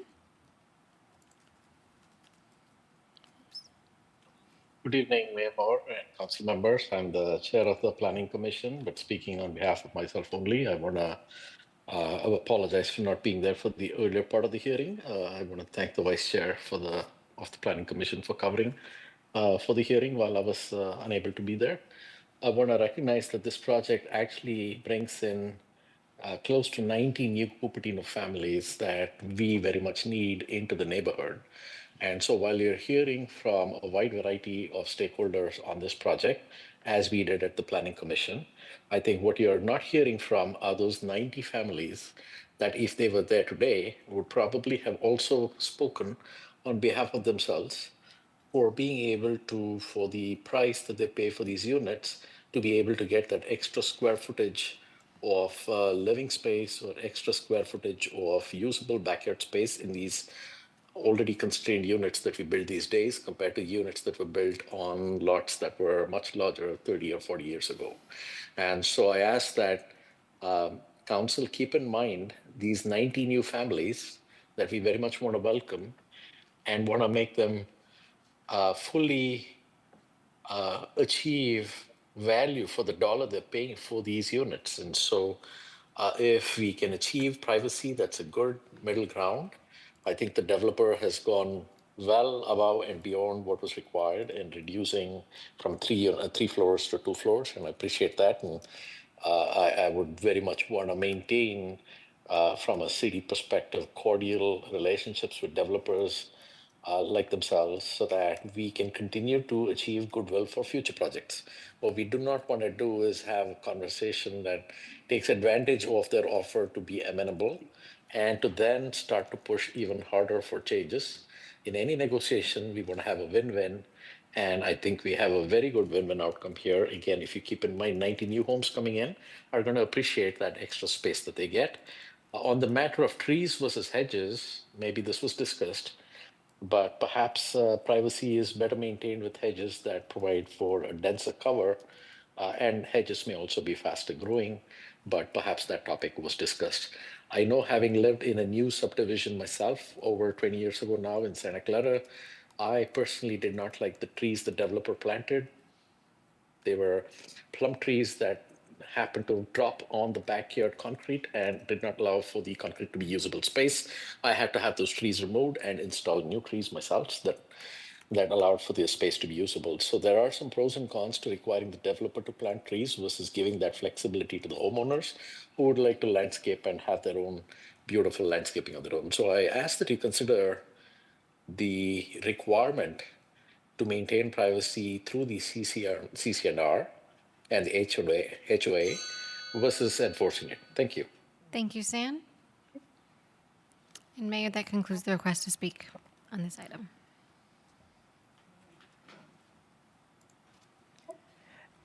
Thank you. Are there any further clarifying questions from the council at this point? And I do have my own hand raised. Is there any solar on this particular project? So I'm seeing nods. Okay. I'll let the applicant answer that one. Yes, they're going to have solar. It depends on the size of the roof, the size of the system, but yes, the homes are going to have solar. Thank you. With regards, this might be a staff question, with regards to the fire access, the fire department was given a plan set for review. Could you describe that process a little bit, please? Sure. Even during, so the way when we take in plans, we for land use and planning, we do like a completeness review. Then subsequently, once the application deemed complete, we do consistency with any type of standards we have. But one thing we do, even during completeness review, we route all the plans to other departments, other divisions, outside agencies, including fire, as well as waste management, just to ensure the site design is consistent with their standards as well. And typically, it's waste and fire are the ones that are the most difficult and have the most opinions on site design. But this one passed both agencies, outside agencies, to their liking, and so it's the city staff is comfortable with their conclusions. Right. And they're able to maneuver their vehicles properly, both for fire and then your weekly trash pickup. That's correct. Yeah. Okay. And the park area that you have will happen in what phase? The first phase, so that's part of the 32-unit portion, and that will start. We're hopeful we'll get permits issued by the end of the summer. Okay. And did you have some ideas of what you wanted to have for amenities in that space?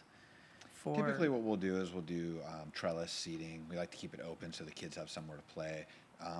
We also typically will add something like, we can't do gas anymore, but, well, maybe we can now, but we typically now just do outdoor barbecues so people can have a gathering space for their kids. Okay. So, Vice Mayor? So, just wondering, would there be, because I learned that in order to have EV charger for an older home, we need to redo our electric wiring. So would your wiring be okay for people to have EV charger at their garage? Absolutely. All the homes are all electric, and then each garage is pre-wired for a 220 outlet. Oh, that's great. And then I think regarding the recommendation from planning, you mentioned also that for the units, two-story units abutting single-family home, you won't include the rooftop deck. That's correct. There will not be any will livable be space on on the roof. other units. Correct. So is this in the agreement? I don't think we discussed that there would be Yeah. no rooftop living, but the homes are not designed with rooftop open space on the two-story, and you can make that as part of our conditions of approval. We're not going to add a rooftop deck for those homes. Yeah, We want to I respect would it. prefer if we add that in conditions of approval, because a lot of times the project gets sold to someone else, and if we don't add the condition, this verbal agreement might not get in. So I if have no that's problem with you adding okay, it, and we intend to build it, but I'm okay, happy with that that would be condition. great. Then, so, yeah, I think one of the speaker mentioned this. A lot of times, trees serving as privacy screening do not get maintained. So I know you don't like to set rules for HOA, so could we require the HOA, I don't know, to maintain the hedges or the trees for the privacy screening to ensure they serve the purpose? I'm not sure how that could be done. Respectfully, I'm a little bit uncomfortable with having the HOA maintain a private yard. We are going to plant a tree in each one at the neighbor's request. We did that on the Palo Alto project they referenced. We'd like to leave the private yards up to the individual homeowner, and it is a relatively small private yard, so that's why we decided to go with the tree. We haven't picked the specimen of the tree yet because this agreement just occurred in the last week or so, but I can work with staff and our landscape consultant to pick a tree that grows quickly and does not drop plums if possible. So it's not- we want to have a tree that shades the building, that grows quickly, that provides privacy. That will be our goal. I'm happy to work with Jean. So it will be on the private yard, but but it's right next to the property line of the single-family home, right? So there's.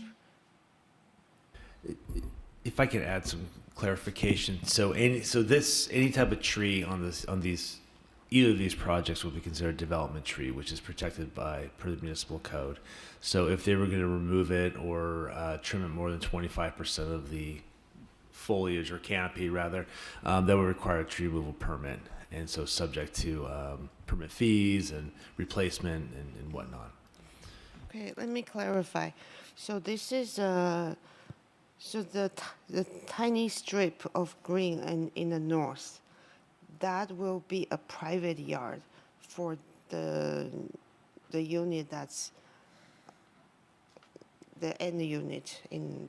So the Are area you at the saying end that of the will be private yard? the area at the end of the stub alley is common open space, and then there'll be essentially side yard fences for, on this site, 2 of the units to have private yards, which will be maintained by those individual owners. All the other open space will be maintained by the HOA as part of their common area, paid for by their common area dues. So the HOA board will control any changing of that landscape, and as John noted, we'd have to follow all city policies. So the private yard owner do have the right to add ADUs under state law. You know, I think that's a better question for the city attorney. There's such a, and not that you couldn't put a micro unit there, but it's a very tight space. Okay. So ultimately, I don't know what those homeowners will do, nor do I know what the state law is on that Now, issue. final question. Your units are all 3-4 bedrooms, pretty large size. I do wonder, how come you did not consider smaller units but more units? Does that not work out for you economically? 2 bedrooms, 3 bedroom rather than 3-4 bedrooms? No, we kind of always look at the community we're building. We're building this product up in Palo Alto with a mix of 2 and 3 bedroom units. And the feedback we've been getting from our buyers is that they actually they prefer the 3 and 4 bedroom units. Basically, typically you have a ground floor garage and entry, then you have your kitchen on the 2nd floor. In some of these plans, we added a bedroom on that 2nd floor, and then the 3rd floor is 2 more bedrooms. But we're seeing more of a demand for 3 and 4 bedroom homes for younger families right now. So that's how we position the product. It's more valuable in our market. Well, Cupertino is a fantastic housing market, and I think you're correct that with an extra, you're going to get value out of that 3rd and 4th bedroom. Absolutely. Okay, thank you. I was wondering if John could pull up the site plan that was being referred to, and we could just have those, the property lines for those townhomes pointed out. You could maybe use your cursor.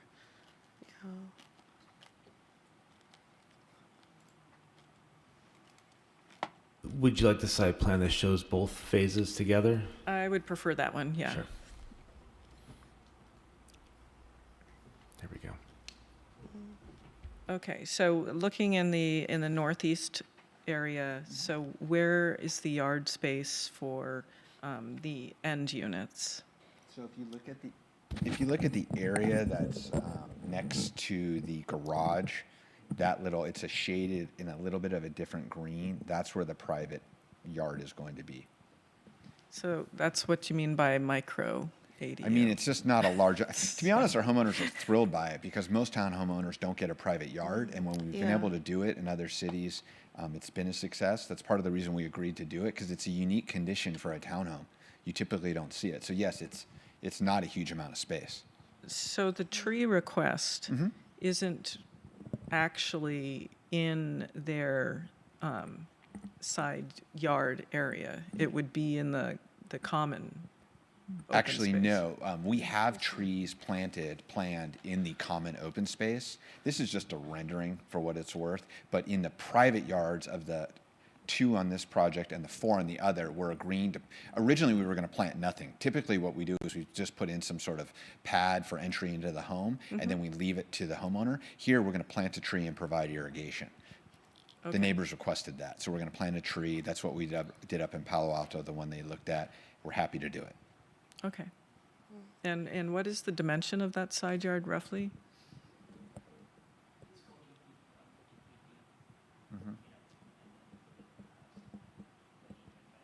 14 by 25, is what you're saying?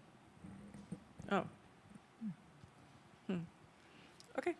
So there's plenty enough room for a tree there. It just looks very, very narrow on this particular site plan because it's scaled down. Okay. Correct. Thank you. Councilmember Fruin? Yeah, I think there was just one last question from if you can actually put the image back up, and we can scroll back to some of the ones that show the elevations for the step down from the 3-story to the 2-story. Yeah. So it looks like you've already given lots of thought to this issue of, sight line from the rooftop deck, and that it is well screened. It's an impermeable wall, so you can't actually see down from there into anyone else's yard. Is that accurate? Well, I think what you're referencing is the side wall of the home. Yeah. There, I mean, people can look that direction clearly Sure. and see out, yes. But we put a lot of care in between the individual units to provide screening. Obviously, individual homeowners don't necessarily want someone looking right into their private space. So we have, as you can see there, some screening there. Got it. But it's we also have to respect fire because fire needs a line clear to get across the rooftop deck. So there has to be an opening on at least one side of the site. Got it. But suffice it to say, it's very different from your old side facing where you pretty clearly could look down. Correct. Okay. Okay, I am not seeing any further clarifying questions. Final one. Okay, I've got a final question. Okay, just you are going to build this project yourself, right? Correct. Not selling to anyone else. Yeah, our intention is to build the homes. Yeah, we're great. very excited about it. We have a partner on it, CalSTRS, Resmark. It's the teachers union money is our equity partner on the site. We plan to build it as soon as as soon as the site is clear. So we plan on submitting building permits hopefully in the next 30 days and then moving forward through plan check. Okay, great. So I'm happy to make the motion again. Okay, so I'm closing the public hearing. Please go ahead. So I'll motion the staff recommendation and with the same friendly amendment we have earlier. I think the staff recommendation already has the 2 units, that's 2 stories abutting the north side. And but then with the friendly amendment was the hedges along the back and trees and the trellis are required on the north side of the strip, right? Does that still apply for this? Yeah, I think it applies for this one also, but we would like to add that there will be no rooftop deck for those 2-story units. Okay. Yeah, sounds fair. And the question for city attorney is, could we add this to the motion for item 15? For the, how do we do that? For the no rooftop deck requirement?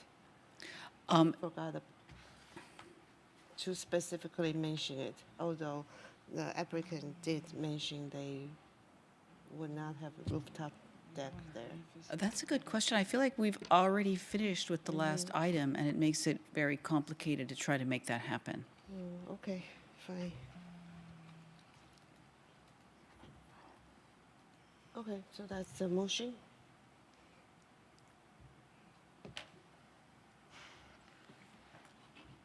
I'll second it.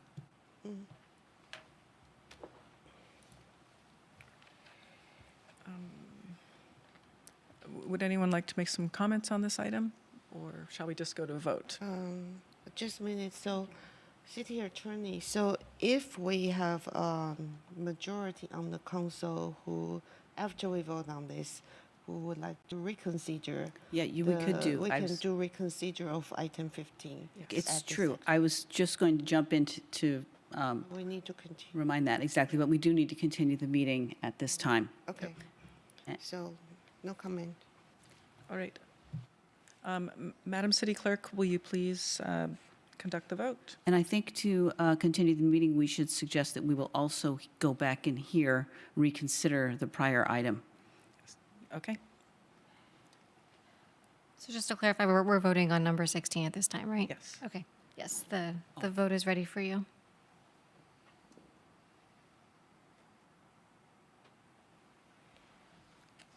Motion carries unanimously with Councilmember Wong absent. Okay, so I'm looking at Rosenberg's rules. A motion to reconsider requires a majority vote to pass, like other garden variety motions, but there are two special rules that apply only to the motion to reconsider. First is a matter of timing. A motion to reconsider must be made at the meeting where the item was first voted upon. We got that. Motion to reconsider made at a later time is untimely. Second, a motion to reconsider may be made only by certain members of the body. Accordingly, a motion to reconsider may be made only by a member who voted in the majority, which was all of us. Okay. If it passes, then the original matter is back before the body and a new original motion is in order. Okay, so we need to, I believe, move to extend the meeting past 10:30 to hear The motion to reconsider the the motion to reconsider. earlier item. Okay. Do I have a second? So Yes. I'm moving that. Second. Thank you. To extend, right? To extend and to hear the motion to reconsider in order to look at item 15 in order to make the correction to that prior motion. Do I have a second? Yes, I've seconded Yes, it. we got a second. Madam City Clerk, may we conduct the vote?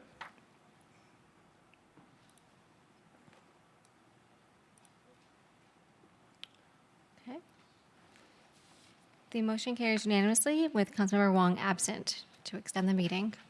Okay, thank you. So I move that we reconsider item 15. Do I have a seconder? Second. Okay. Madam City Clerk, will you please conduct the vote? Yes.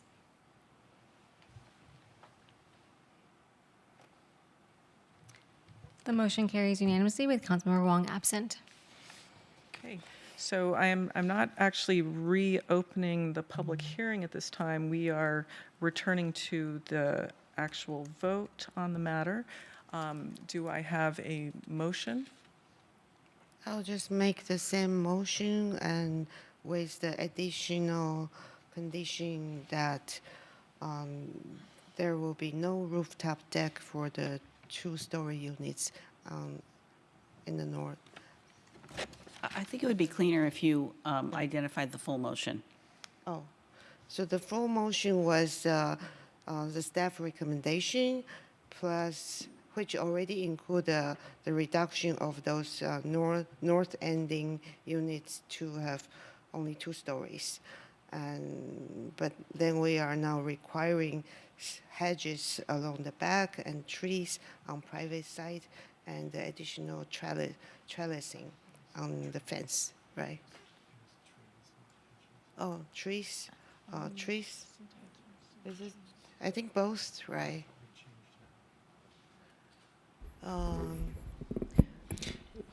Do I have? You were both? doing a single privacy tree in each yard that's affecting the Wheaton Drive properties, as well as a trellis along the 6-foot sound wall. So no hedges.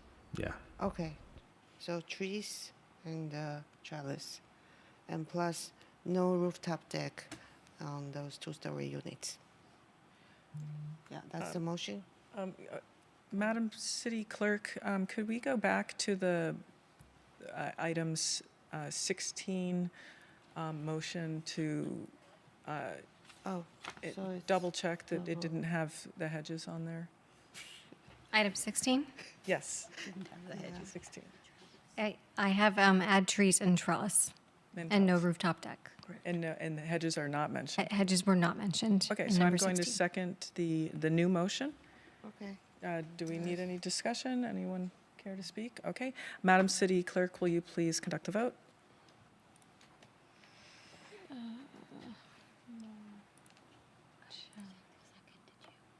Yes. Just to confirm, it was Mayor Moore motioned and Vice Mayor Chow.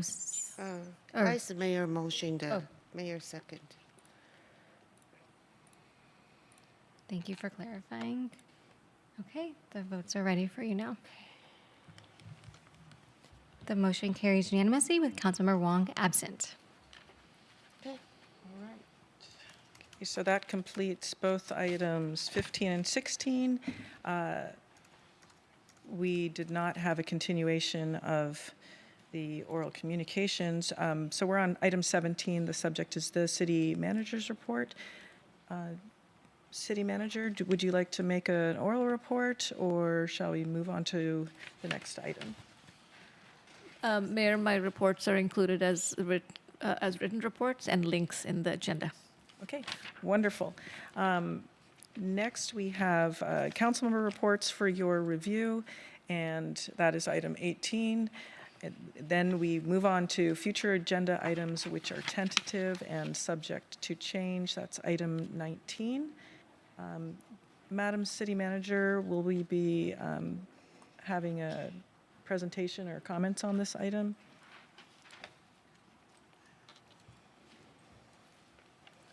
I believe this is also an attachment in the agenda at the moment.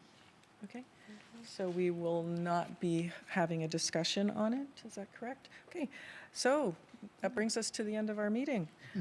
Thank you, everyone, for participating live and remotely. This January 21st, 2026 regular meeting is adjourned. Wow,